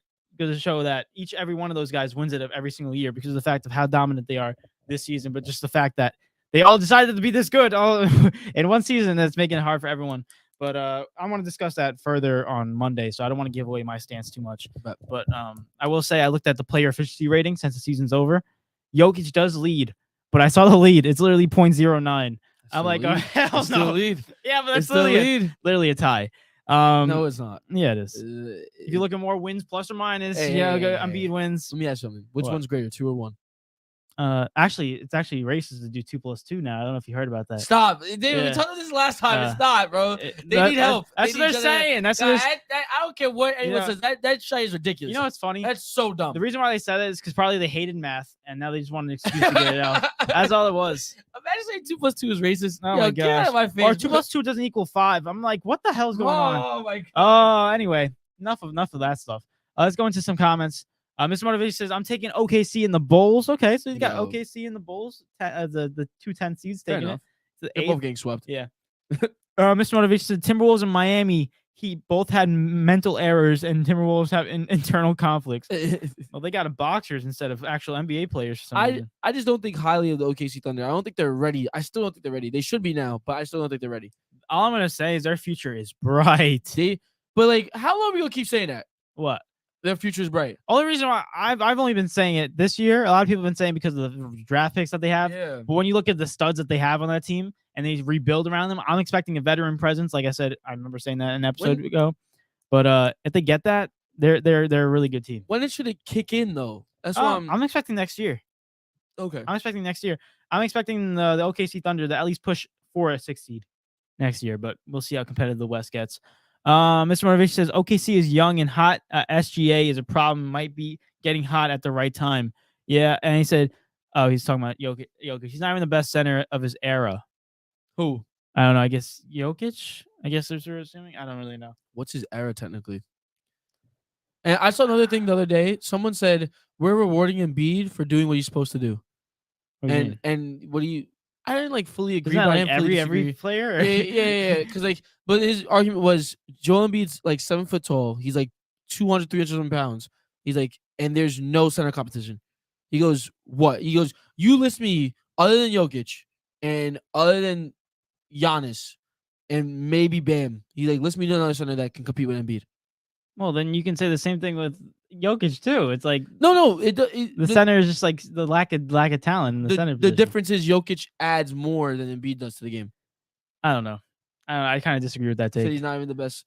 That's what I'm saying. Embiid. He's not. They just want to give him an MVP because I'm telling They're not you, just giving him an MVP. He deserves it. But it's not that I'm not getting into this right now. It's I'm not doing this. going back to your predictions. Force, I'm biting my tongue. Monday, but like you just said that he deserves it, and then you said like he doesn't because I feel like they want to give it to him because when history comes back, they don't want to look at it. If kids look at it in the future and like, yo, this guy won 3 MVPs and this guy won 0, he's clearly way better than him. That's not the case. I think that's why they want to give him the MVP. Because when it comes into history, it's to be like, oh, Jokic is better, but Embiid got 1 at least, so he's not that bad. I don't know. Going into your 1st seed versus your 8th seed in the West, Nuggets versus Timberwolves. Who's gonna win this? Oh my God, Nuggets. Maybe in like 5. One game. All I'm gonna say is that center defense. Woohoo! Cat versus Jokic is gonna be something to watch. It might be Rudy. Even worse. That's not even worse. Cat's defense is butt. Bro, you got Kyle Anderson. Eat him alive. You got Kyle Anderson telling Gobert, go get some effing blocks. Yo. What are we getting you for? You see, like Gobert. I didn't realize this. Gobert punched him and then ran away. Yeah. He said, "Yeah, ran away." That's what the French are known for. The little PUSSYs. So it's a pity MVP. No, it's not a pity MVP though.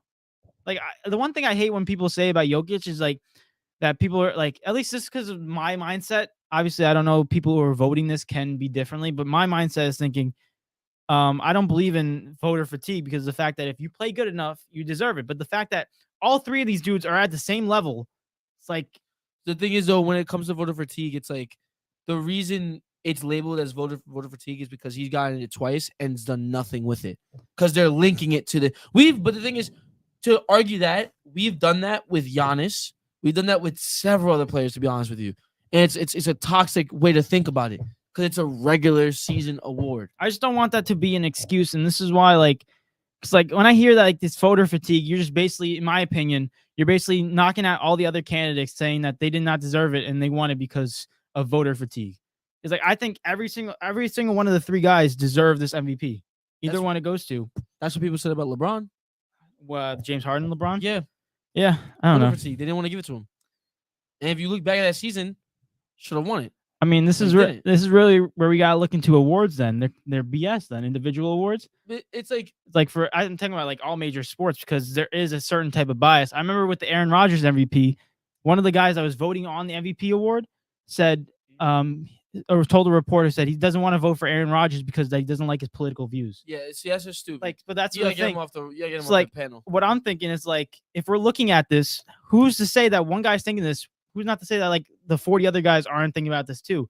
So when we really look at it at the end of the year, at the end of our whole sports career, and we look at individual awards, it's like, how do we know that these are all true if there wasn't some bias behind it? That's why I feel like if you look at MVP, it should be voted on by the fans. As much as that's bad to say, it should be voted by the fans, or not even that, just by raw numbers. If you're the best in this, and this, and this, and this, I think you should win it by statistics. I would, not by opinions. I would obviously, I get 3 finalists. I would either give it to, I don't know about the players because they could be biased too. I'd probably give it the best thing is probably the coaches because you would just hope that they would have the integrity to like. Who knows? You know what I mean? It all comes down to that, and you're right. You're completely right on all that stuff. I just, it's crazy to say. To me, it's not crazy to say it's a pity MVP, but it's just because if you say it's pity MVP, it sounds as if he doesn't deserve it. And that's not the case. He does deserve it. He does. It's just the reason it's not crazy to say this is because it's like there's some people that agree that Jokic deserves it more. Mm. You know what I mean? And the reason he's not getting it is because of that, right? But at the end of the day, when you look back on it 10 years down from the line, only a few of us are going to remember that, oh, Jokic might should have won that year. Most of us are going to look at it and be like, oh my God, he played amazing. A lot of people forgot about the Harden and LeBron situation. Exactly. Already. No one really talks about that no more. But Mr. Motivation said Jokic, Giannis, Embiid. Who are you building your team around? That's your MVP. Well, then it's Giannis. Honestly, I don't agree yeah, with that take either. Yeah, I'd probably do Giannis too because he does defense and offense. Giannis I know Embiid does that too, but Giannis can also play make a little bit. It's crazy because Jokic the last 2 years has been the MVP, and in the last 2 years, Giannis has been the best player in the league. Yeah. That makes no sense because it's not like the most valuable player. Because Giannis doesn't play. This doesn't make like any sense. Here and there. But anyway, going back into your predictions, tune in on Monday if you want to hear our full awards system or full awards announcement. You have the Nuggets beating the Timberwolves 1-8. Now we go into the 2-7 Grizzlies Lakers. I'm gonna take the Grizzlies. Grizzlies, even though that's my fraudulent pick. Okay. Kings and Warriors 3-6. Yeah, I'm gonna go Warriors. I don't think the Kings are ready. If the Kings win that, they better go to the West Conference Finals. And then you got the Suns and Clippers. Guys, comment down below. Suns. Not close. Okay, let's finish up the West and we'll go back to the comments. Nuggets or Suns? Who we got? Under the sun, nobody.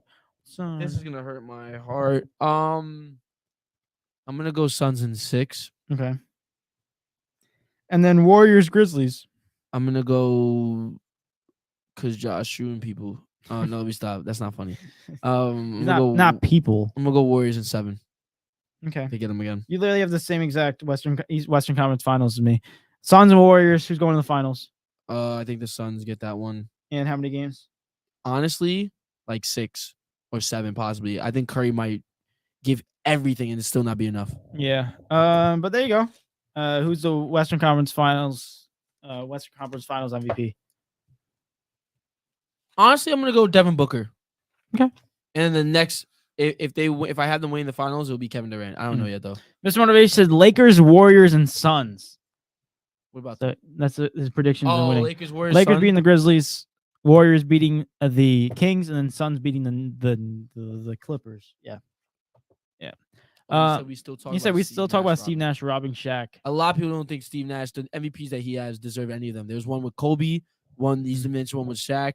I think Steve Nash has 2. Yes, he does. Both of them, people don't think he deserved it. Yeah, and that's where I think my argument, me personally, should be talked about more. But unfortunately, it's not gonna because I don't know if you know this, but award shows make money, bread. Yeah. Unfortunately, but it turns more into sponsorships and commercial deals than it turns to actually who deserves the award. You also gotta be careful on who's the ones that are voting.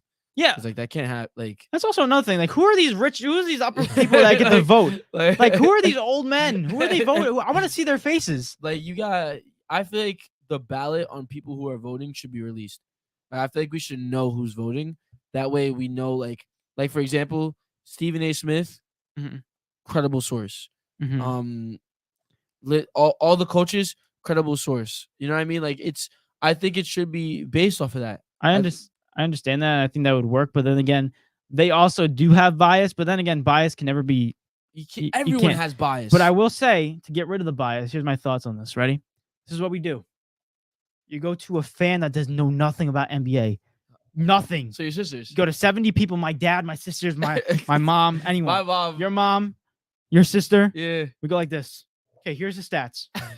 No name, no nothing. Here's the stats. What this means. 24 points a game. Blah blah blah blah blah. Okay, this team is the best record in the West. Okay, and then they just go based off of the statistics. They don't know what the West is. Yeah, but I'm saying if they knew what the number, they know what statistics are. It's basically I'm saying based off statistics. They'll be completely unbiased. Yeah, and like we did that with who would you rather have? Remember that with the quarterbacks, and we pick, and it's just like you take away all the bias and you just go based off of numbers. I don't know, but that's my thoughts on that. I want to go into the East now. Guys, comment down below your teams. Wait. What? Full disclaimer. Oh. I'm going to say it now. Here we go. The Nets are going to the finals. Oh, my gosh. I wish. All right, I really wish. I'm just going to get it out the way. Fully biased. The Nets are going to the finals. Is that going to reflect on the bracket that I have over here? You'll know. All right, so I'm gonna assume no. Heat versus Bulls for the 8th seed. The Nets are going to the finals. I believe. Heat versus Bulls in the 8th seed. Who's gonna take it? The Nets are going to the finals. All right. Guys, comment down below. Heat or Bulls? I'm gonna go Bulls. I'm going Bulls too. That's bad. If the Heat lose, man. Now in the first round matchup, we got the Bucks and the Bulls. Yeah, Buck sweep. Yeah.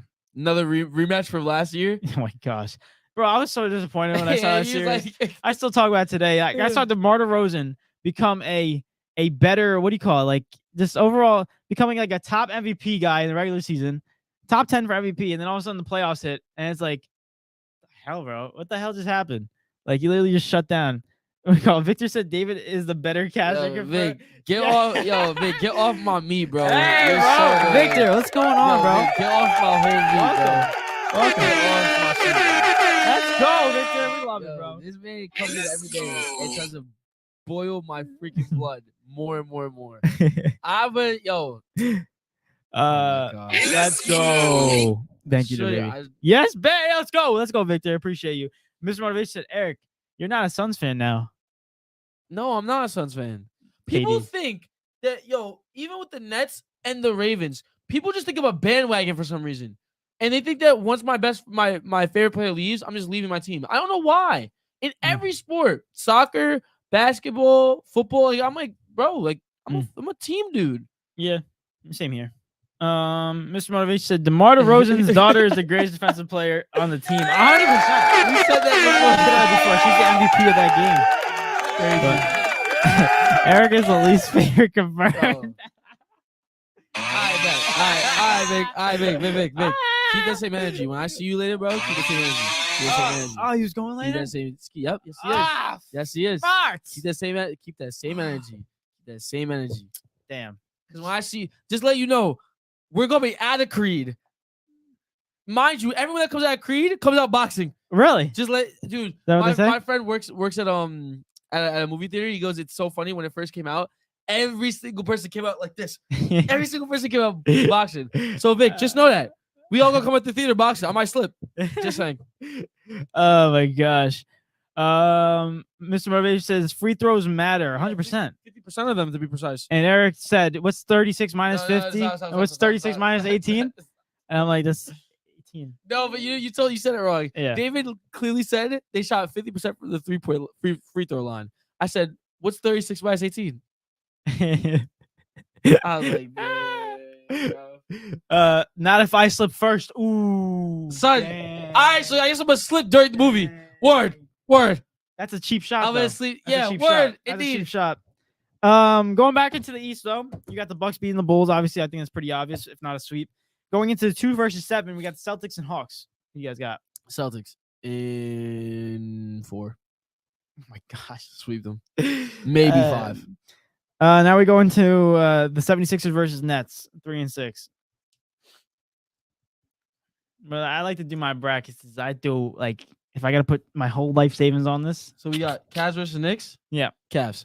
No, wrong one. Nets and 76ers. Huh? Nets and 76ers. Understood.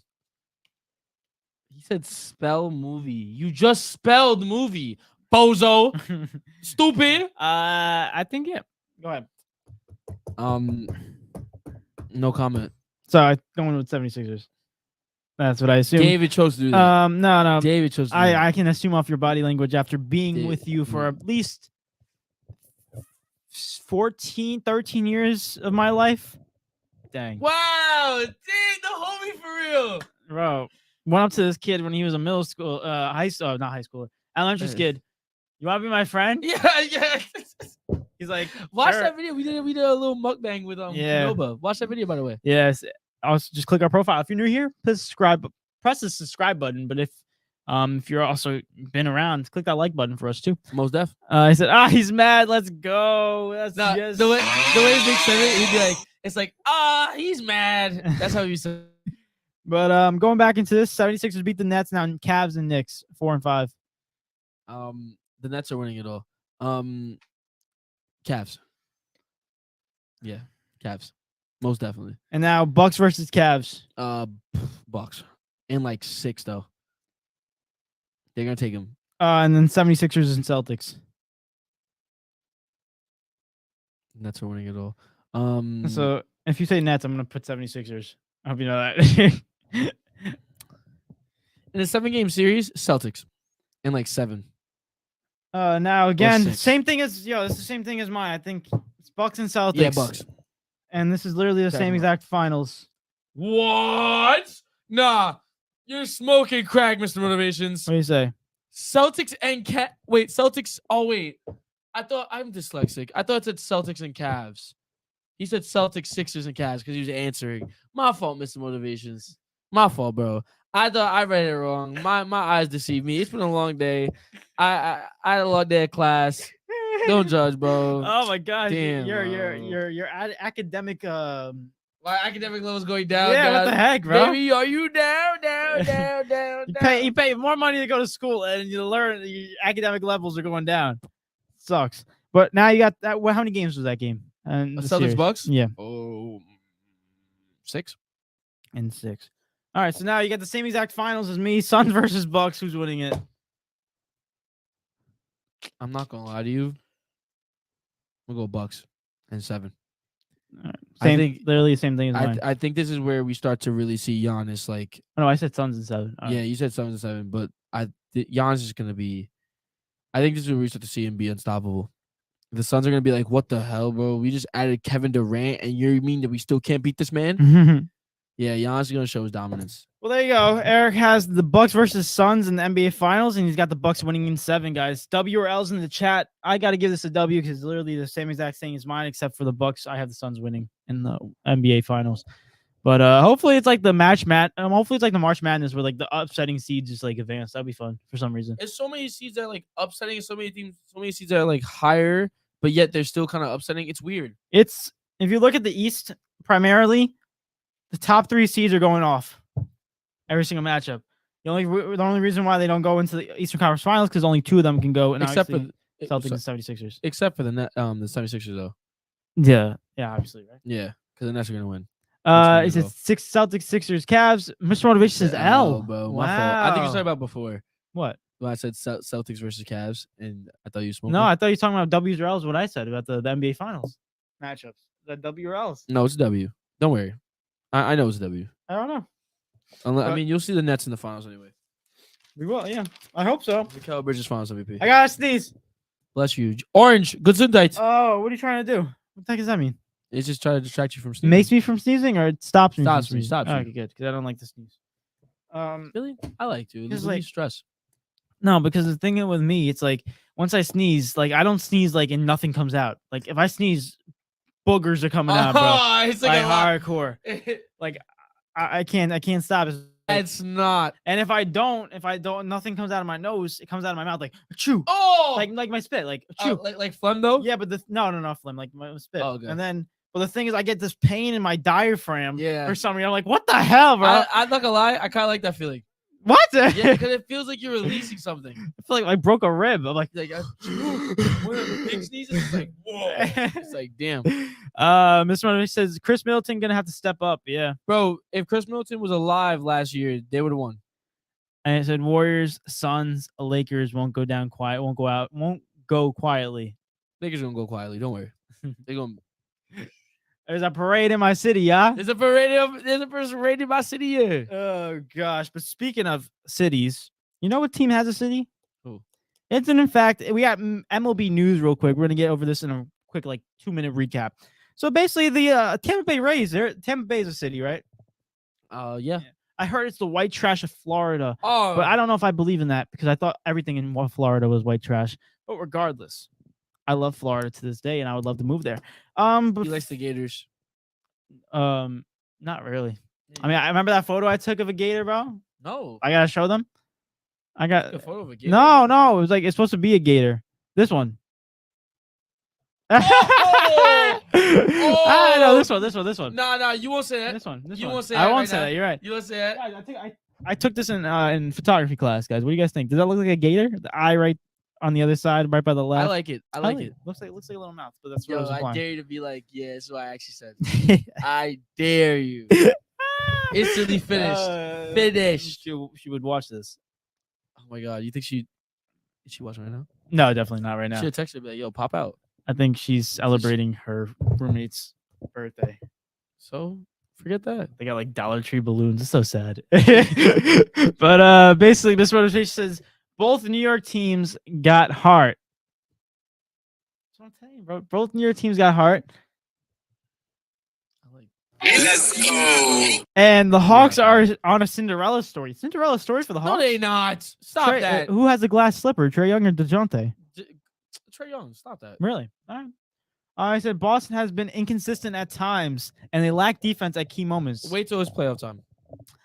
This team went to the finals last year. Let's not forget that. All I'm going to say is that playoffs, Boston Celtics go far.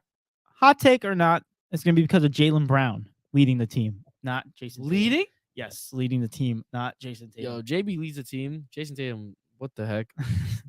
But going into the MLB big news, Tampa Bay Rays have just improved to 13-0. They played a game earlier on today, and they won, I believe, 9-7 against the Red Sox.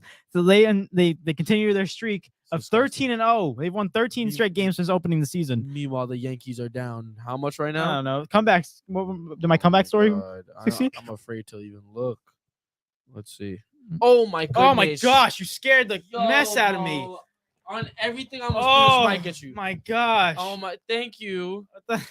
Yo. Oh, that's Yo, I was real life clinched this. Oh my gosh. Oh my gosh, bro. Thanks, Alexa. Thank you. Oh, I'm so excited. Oh Guys, we're not sponsored by Carvel because we do good food around here, but you deserve a treat once in a while. Thank you, Alexa. Does that have peanuts in it? Should I ask that before him? Imagine like, I started it's all part of my plan. Yeah.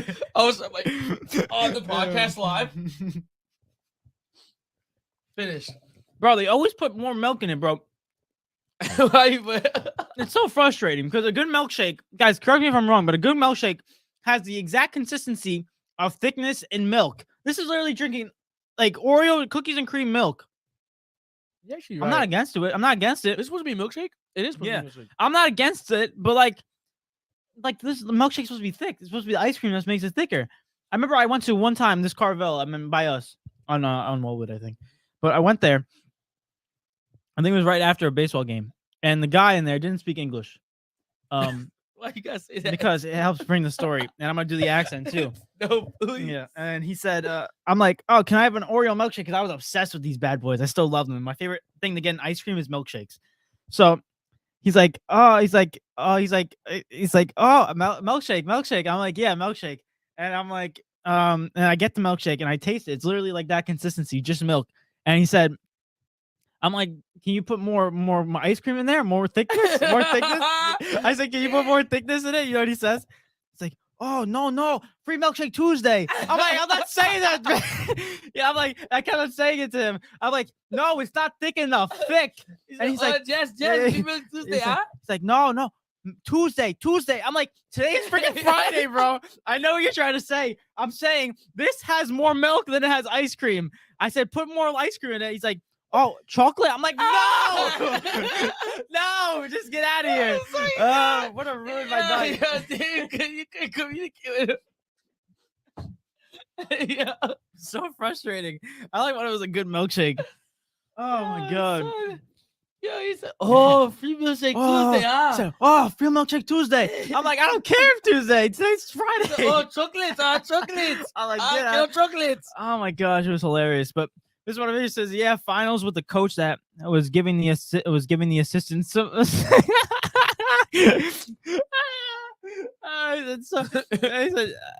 yeah, finals with the coach that was giving the assistant some extra encouragement. Terrible. Yeah. He said it went to the finals with the coach that was giving the assistant some extra encouragement. And he said the D has been lacking since then. No. They need the Riz Lord back. They were playing with a 9-man roster. Yo, instead of 12 men. He said Ime's packing. Oh nah. He said Eve's got the oh, now you got the wag dag check. He's got the corn. By the way, what? 11-1. Comeback starting. shut up. When did we get that? Let me see. What do you mean when we get The that? one in it was in the bottom of fourth. Who hit it? I don't even know. Let me see. Rizzo. Homer? Yeah. But anyway, going back into MLB news. Right? Since I'm reading that right. I'm not dyslexic. no, you're 100% Okay, right. okay. Yeah. I was about to say. But going back into unless he hit a single and just ran all the bases for some reason. Yeah, but it said home. I want to make sure. Going back into the MLB big news, the Tampa Bay Rays improved to in fact 13-0. So congrats to them, bro. They popped off. The reason why I feel like they're not my biggest fan, but hey, they're better than the Boston Red Sox. I will tell you that. But I will give them a lot of credit because, fun fact, they tied the MLB modern record.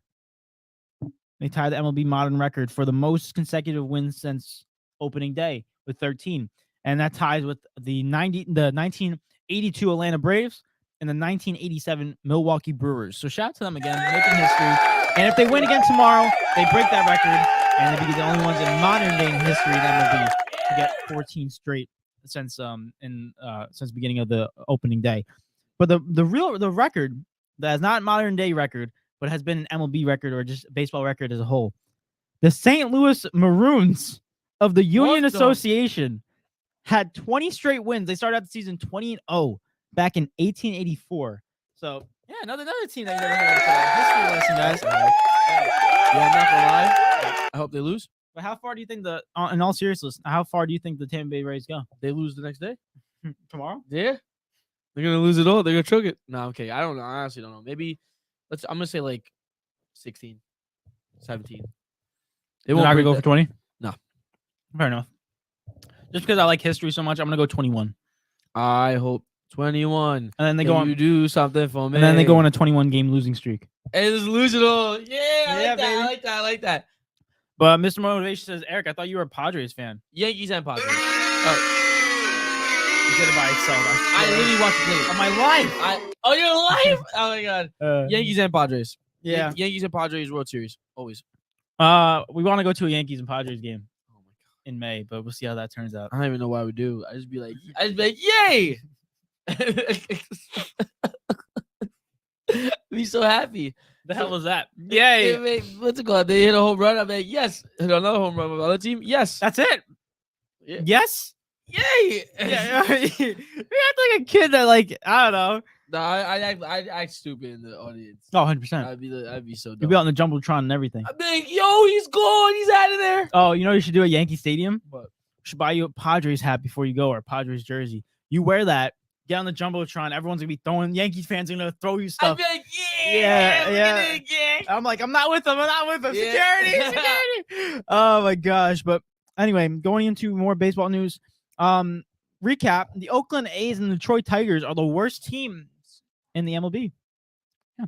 The worst records. Oakland A's? Yeah, what surprise are there? Again? Yeah. Damn. And the Detroit Tigers. They gotta change their name. What's the A? A-holes? The Oakland Athletics. That's what it is. What does that even mean? The Athletics? Athletics. It's such a terrible name. Stupid. They can't even sell the stadium. If you want cheap tickets, go to the Oakland A's game. I bet you it's cheaper to fly to California and buy an Oakland A's ticket than it is to go to a home game in the Yankees right behind the catcher. You gotta understand, at this point, there's baseball in Oakland. Get it out of there. Oh my gosh! But basically, what the heck? They're one of the worst teams. He said you can't lose. He said Panthers and Chiefs 2020. What is the What? Am I reading that right? I will tell you this: at least one of those teams is gonna be there. Yeah, probably. Yeah, not Mahomes boy. Yeah. Oh my gosh, Panthers. That's worse than me saying Jets and Giants Super Bowl. That's way worse. But is it?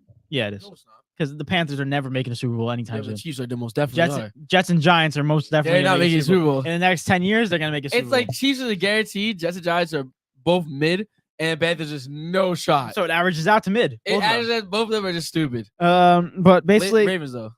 Oakland A's and Detroit Tigers. Detroit Tigers have a record of 2-9, and the Oakland A's have a record of 3-10. They suck so bad. Not even funny. The Detroit Tigers are on a 6-game losing streak, and the Oakland A's are only on a 1-game losing streak. So there you go. Nice. Only one. Minor steps. And also in sports news, we Minor got leagues. the LA Dodgers are in fact third in the NL West, behind the Arizona Diamondbacks in first, the San Diego Padres, and then the Los Angeles Dodgers. That's weird to say. Yeah, what the heck are the Diamondbacks doing so high? Yeah, what the heck, bro? That's our division. What are they doing? Yeah, they're staying up there for a little bit. Nah, get them out of here. What's it called? I'm gonna be right. Yeah, back. go ahead. Guys, comment down below if you like baseball. Comment down below if you think the Dodgers are gonna be down that low forever. Are they gonna bounce back? But Mr. Motivate said no respect for Bryce Young. Okay, your Bryce Young is not gonna be your quarterback, bro. You're gonna get CJ Stroud. CJ Stroud's gonna be your quarterback. What are you talking about? Who cares? Eric just said who cares. But CJ Stroud, I feel like, is a better. He's a better mold for a quarterback in the pocket. Obviously, he's taller, but I love Bryce Young, and I think the Houston Texans with the second pick will be doing wonders with that dude because he's a tremendous talent. And I got to root for the short kings around here.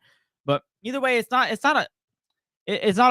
a win-win situation for either team, one or two.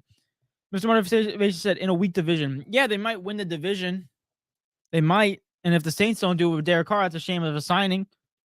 They might win the division, but they're getting eliminated first round. Hope you know that.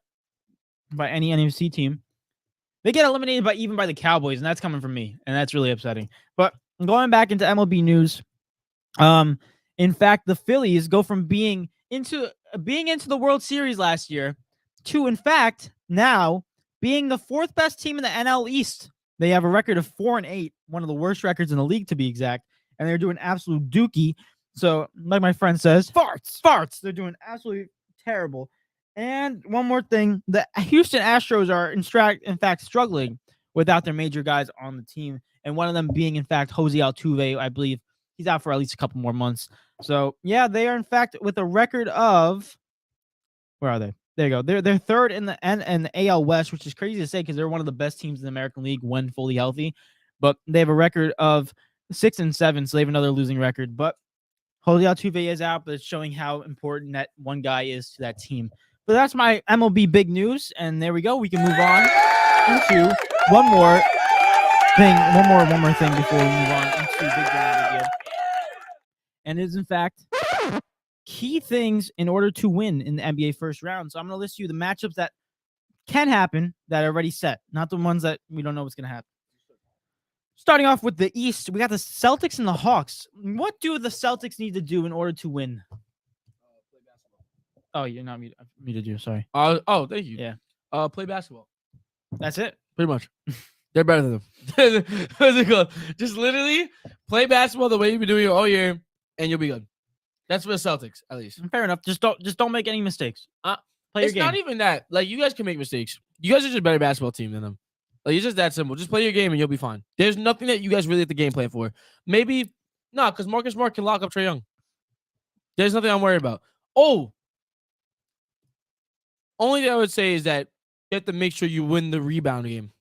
Have to win the rebound game because Clint Capella is going to be a problem because he exposed the Heat. Bam. Not even just the rebounding, the offensive rebounding. Also, he exposed Bam in the rebounding department, and Robert Williams is smaller. Mm-hmm. So same height as Bam. Or yeah. So it's kind of like the same matchup, but then again, they're not gonna be able to outscore them. So true. Mr. Marvey said 9-4 Who cares? What? 9-4 Braves. Who cares? Oh my gosh. That's exactly. But guess what? My New York Mets are right behind you at 7-6, so we'll see what happens there. Ew. I bet you by next week, if you come back on the podcast, no, screw it. Boo that. Boo for you. That. Boo that. Yeah. Positive for me. But cancels out. But I bet you by the end next Thursday, go back on the podcast, and the Mets will have a better record than the Braves. No, they won't. And they will continue for that for the rest of the season. No, they win won't. the division. Go down. But going back to the key things, Celtics, you said, just need to play basketball. That's it. Yeah, there's not really, unless I'd say the biggest focus is the rebound game. Everything else, as long as they play their normal game, they'll be fine. This is dead milk. Yeah. It's insane. Yeah, it is. I'm gonna go with the Celtics basically play like they've been playing all season. They're a better team talent-wise. better team in terms of off the bench, better balanced team than the Hawks. So they just got to play their game. That's all there is. Now, if you're looking at the Hawks, what do they need to do in order to win? Basically, they got to do the same thing they did in the Heat game. Out-rebound. And they got out-rebound by a lot on the offensive boards. Trae Young has to go off, and he has to start off quick. My key things for all these teams that are on the road, start off early, get the crowd silent, and then dominate the boards for this team. It's going to be very hard to get TD Garden silent. Mm-hmm. That's a very loud place. I will say this much. For the Hawks, definitely have to win the rebound game, right? If they don't win but they should be, honestly. Yeah. But if they don't win that game, they could just kiss everything goodbye. Secondly, DeJounte has to have a good matchup against Jaylen Brown. Has to slow Jaylen Brown down, right? DeJounte has to make it, whereas Trae Young and Jason Tatum are going back-to-back on scoring. And and that moves me into Trae Young. Trae Young has to be amazing. Like, has to be like 30 plus, 30 and 10 every game. Every game. Has to be like that for him. And he has to have good percentages on that as well. Also, their bench, the same way their bench, was it? No, it was the Bulls. That was the Bulls game. The way that their bench performed has to happen again. They have to have a really good bench because the Celtics, their depth, they have a 6-man a year. They have 2 6-man of the year candidates. Mm-hmm. And they also still Payton Pritchard coming off the bench. Grant Williams coming off the bench. Like, they have a deep Al Horford. They have a deep roster.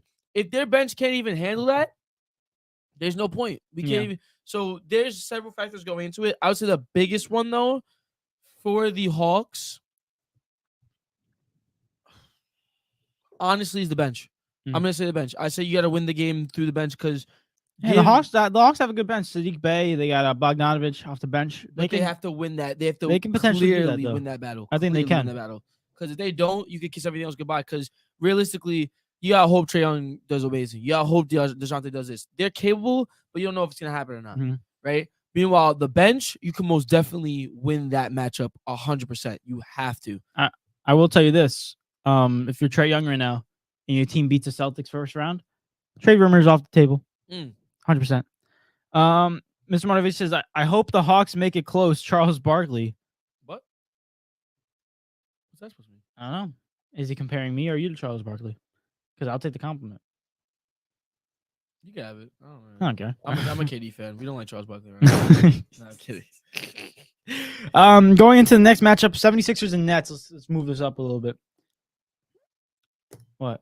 Oh, you're not going to comment on this? I'll comment on this. As an unbiased person, I'm going to go. I'm not unbiased. You just don't like admitting it. I just won't speak things into this world. You have to. I won't speak things into this world that I don't believe in. Yeah, but the Nets are already speaking positive vibes. They're going to do their thing. I need to back that positive vibe. Oh, my gosh. I'm backing it too, but I got to speak truth. No. 76ers, what do they need to do to win? Embiid needs to play like his MVP season. That's really what it is. He needs to play like he has been all season. I think it goes for a lot of these teams. Just play like you've been doing. I think a big thing for the 76ers is getting not only Joel Embiid hot early, but getting freaking James Harden or Tyrese Maxey going too. Because guess what? The Brooklyn Nets are going to double Embiid a lot, especially when he gets hot early. If you're James Harden and Tyrese, you got to be making shots for him off the dribble. So with that being said, and also James Harden, you're the playmaker of that team. And you got to start. You gotta be that true number 2. And if he is, be amazing though. Yeah, he was. I'm saying, but he's got to be that consistently into a 7-game series if that goes that way. Is it Eric? Sounds like Charles Barkley trash talking about the Hawks. Oh, because he's from Atlanta. That's why. God, bro. The Hawks, bro. You can't really believe that the Hawks are actually gonna. There's no way.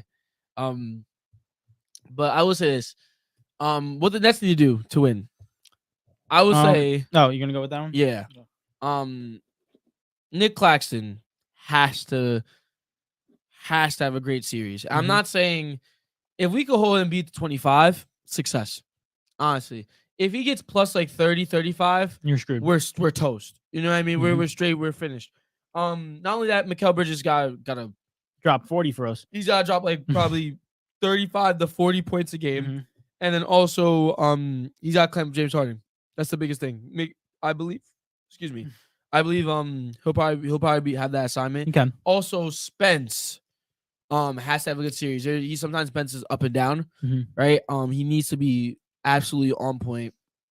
Everything else, I think the Nets are in a good vibe right now. I think that Chemistry's up. the chemistry is all on an all-time high, and they have nothing to lose. And I think our role players will most definitely fill those voids in perfectly. Our Royce O'Neal in there.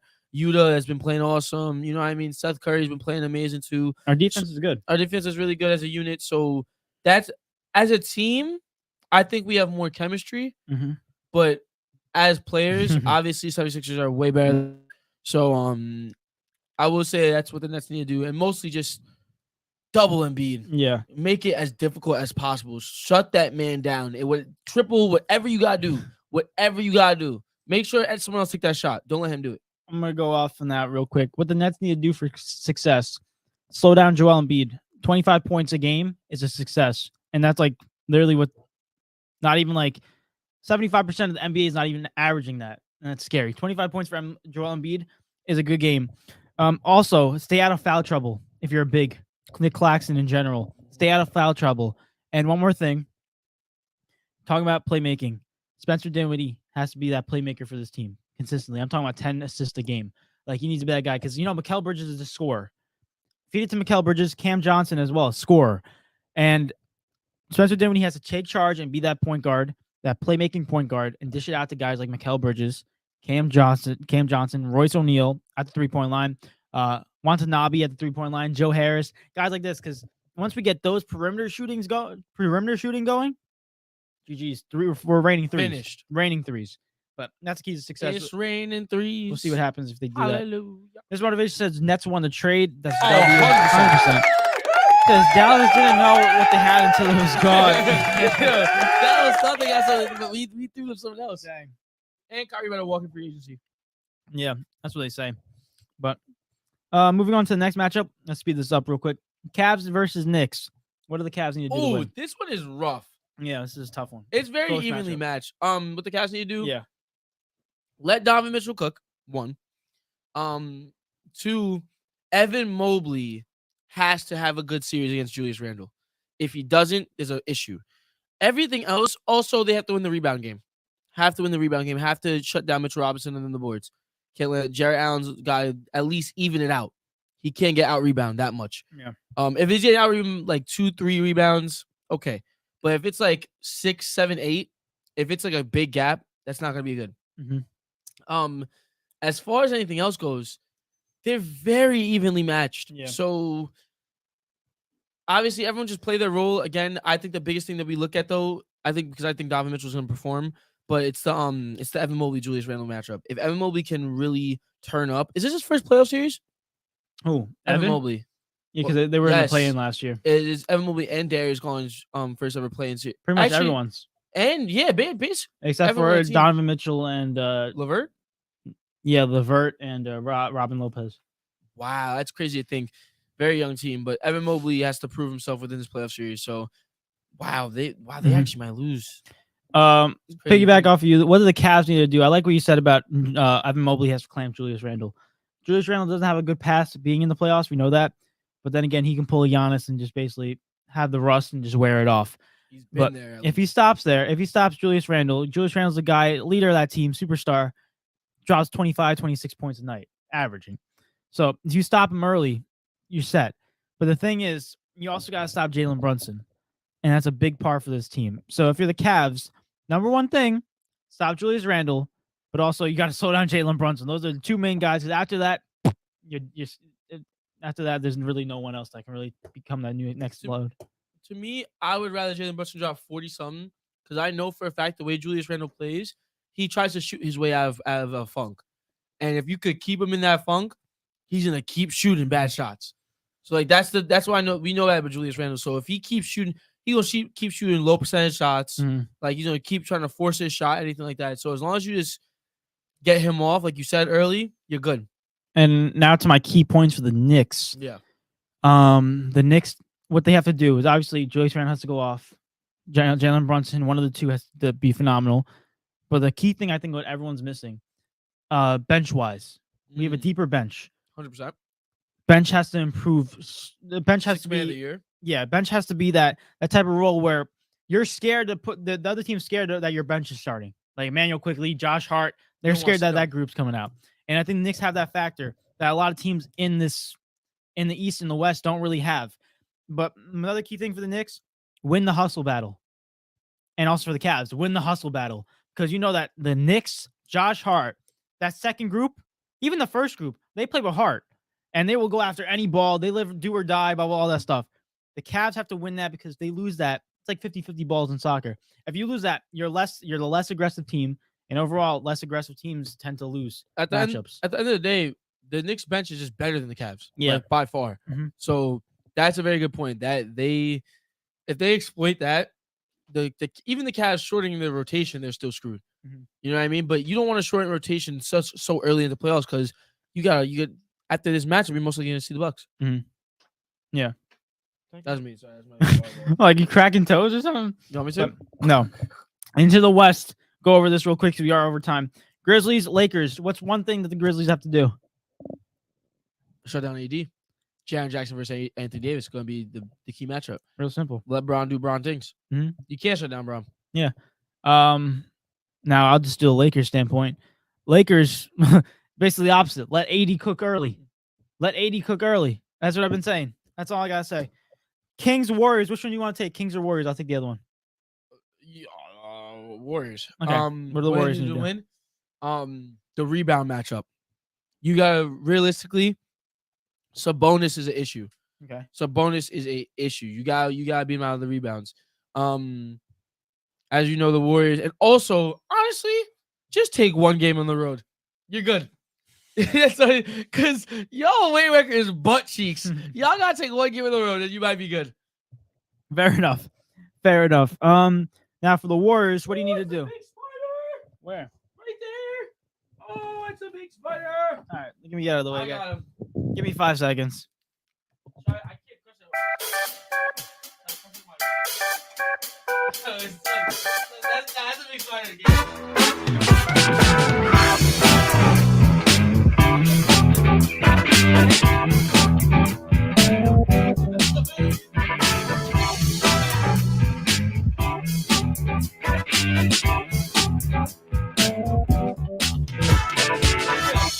Yo, guys, wait. There was a huge spider. Hold on, the music's almost done.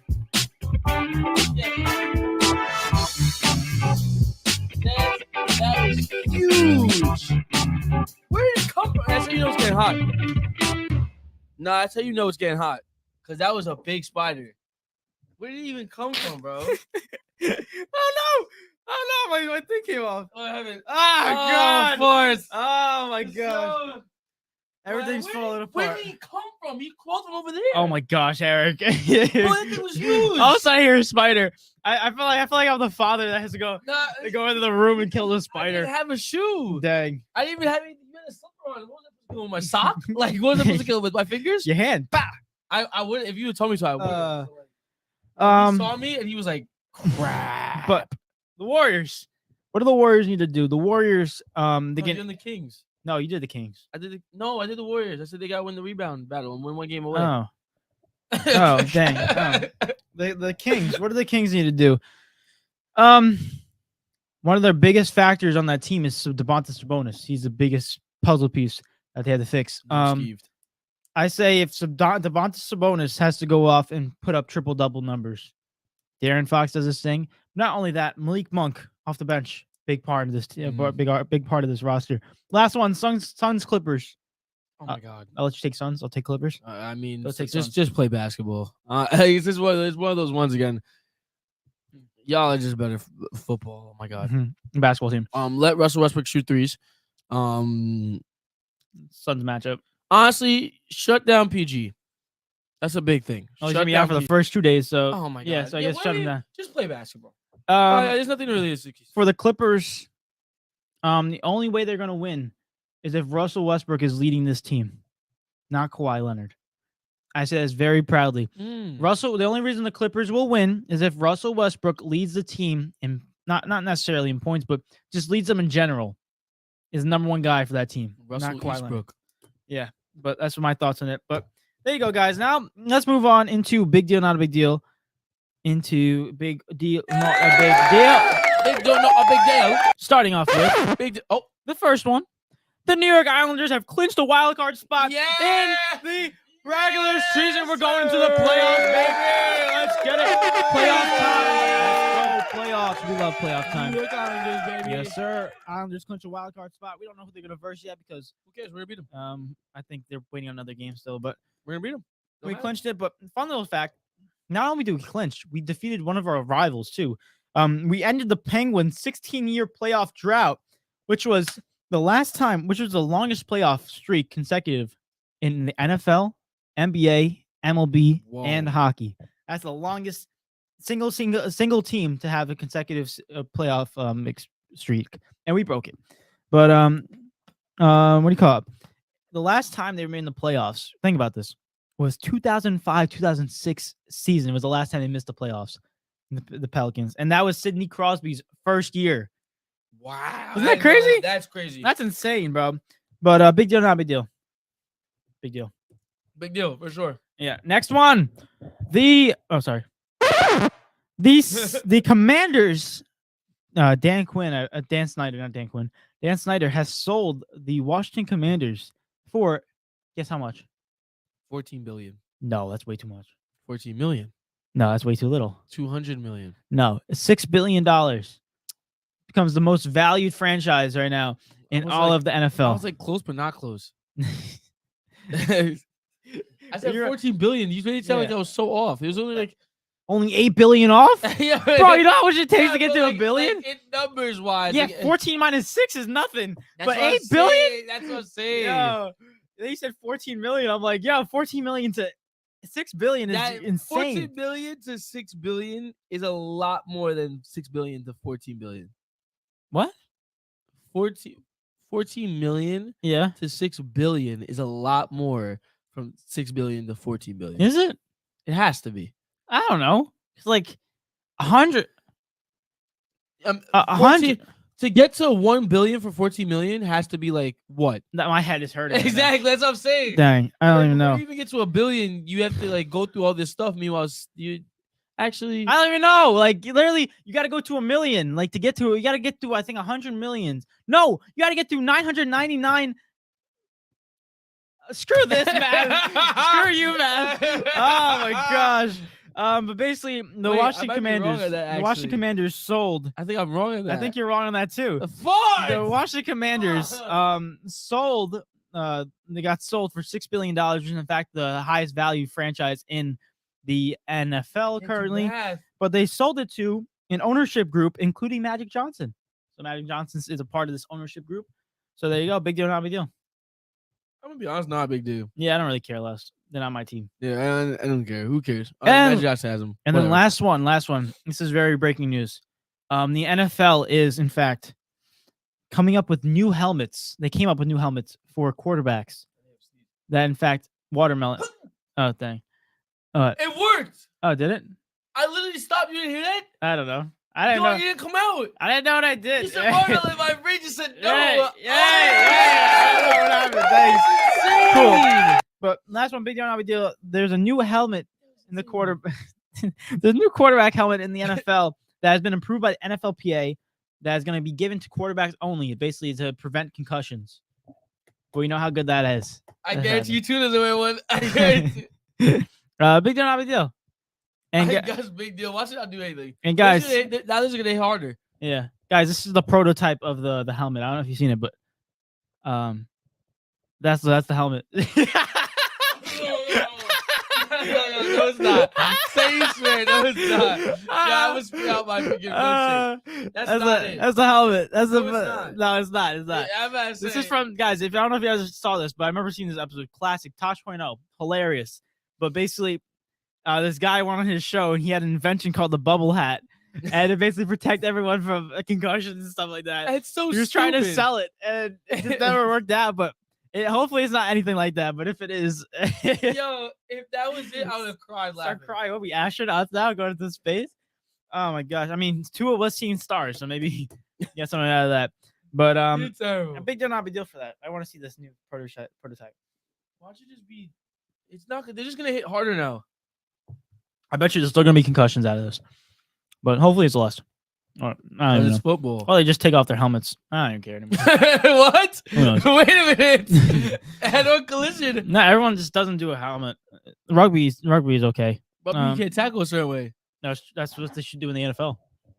Because they tend to lead with their helmet. But anyway, that's all I got for Big Deal Not a Deal, guys. Let's move into a little game of Total. Guys, we need a name. We need a name to start off for the NBA. But if we don't, we're gonna go with Zion. So, guys, give us a name. Where did he come from? Is the issue? I believe so. Outside. But like, why though? Because I don't know if you heard, but we have like a bunch of holes, just a bunch of windows open, so you just let them come in. Shut up. But here we go. I think we're just gonna go with the name Zion. Zion. We're going for 10 for 10. 10 for 10, baby. Let's do it. Oh Jesus. Young, He's in the East. and he's a little 1 or 2 inches taller. He's in the East, A forward. and he's like a rookie probably. Scott. No. Wait. Scotty Barnes? Yeah, why not? I'll go with that. Scooty Barnes? Farts. He's 6'7". 6'7", 21 years old. He's in the East, but Bucks. Isaac Okoro. No, he's not 21. 21. Can you do Paulo something for Banchero? me? No. He's not 6'7". He's like 6'10", I think. Or 6'9". Straight away. What about Sadiq? No. No, he's not 21. I gotta go through teams. What about Benedict? I think he's a shooting guard. Yeah, true. You're right. Pistons got every forward in the book. I I mean, we could go with what was the first one you said? forgot. Bulls, Bucks, Isaac Okoro. That's what I said. We can go Isaac. He gets the division for us too. I don't think it is though. I think he might be older. All right, it's in Central. He's 6. Whoa, he's 6'5". Oh, his number's high because it's above 30, 38 and higher. Okay. Pacers, Pistons, Bucks, Bulls. Pacers, Pistons. Oh, Marjon Bucamp. Marjon. MARJ.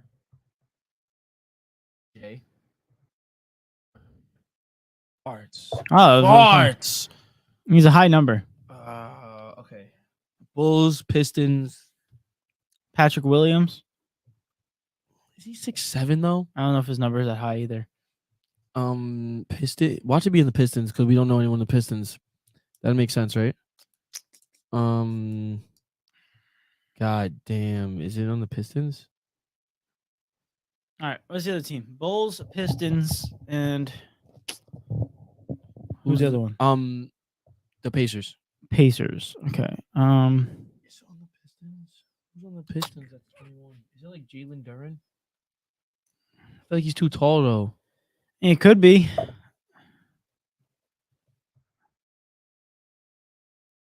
So many Jalen's in the league. Oh my God, he's a center. So he's out of Detroit. That helps us out. And the Yankees lost 11-2. Come back starting tomorrow. All right. Pacers or Bulls? Who's on the Bulls? Bulls. I'm thinking of Patrick Williams. Damn, I'm confuzzled right now. I don't know if it's the Oreo milkshake or the fact that I can't get this. It's really confusing me. You want to go Patrick Williams? See, we get the team. We have 2 more guesses at that. Go Patrick.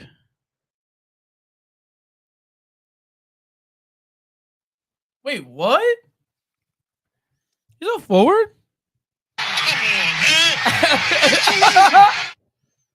Yo, that's it. Yeah, respect to you, my boy. That's baby. There we go, guys, ladies and gentlemen. We in fact got Podal, and yeah, that pretty much concludes our episode 177. Let's go. Oh, damn, I was not expecting the baby to be that loud in my ear, but he was. Thank you guys for tuning in into episode 177.